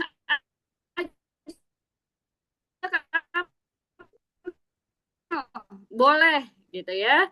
Ada yang terkait dengan udah tidur nih, jangan-jangan ya. Saya heboh sekali. Tapi teman-teman udah tidur ya? Enggak ya?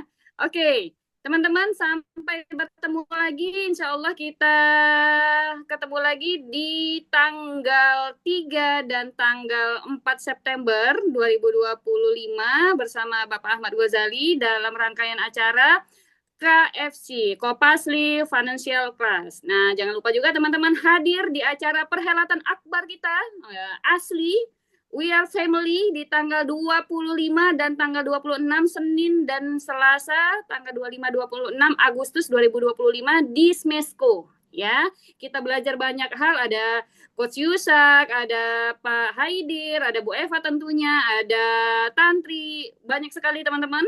2 hari itu kita belajar banyak dan tentunya teman-teman bisa networking dari seluruh Indonesia, pengusaha-pengusaha laundry di seluruh Indonesia. Oke, saya ucapkan terima kasih kepada semuanya teman-teman yang sudah stay dari awal hingga akhir pada malam hari ini. Semoga kita semuanya sehat walafiat dan omset serta profitnya melesat luar biasa. Insya Allah. Dan malam ini bisa pertemuan kita malam hari ini. Billahi taufiq wal hidayah. Assalamualaikum warahmatullahi wabarakatuh. Selamat malam. Terima kasih. Sama-sama Pak Pamit semua Jimmy. ya. Terima kasih Mamel. Sama-sama. Ya, sama-sama. Bye. Ya,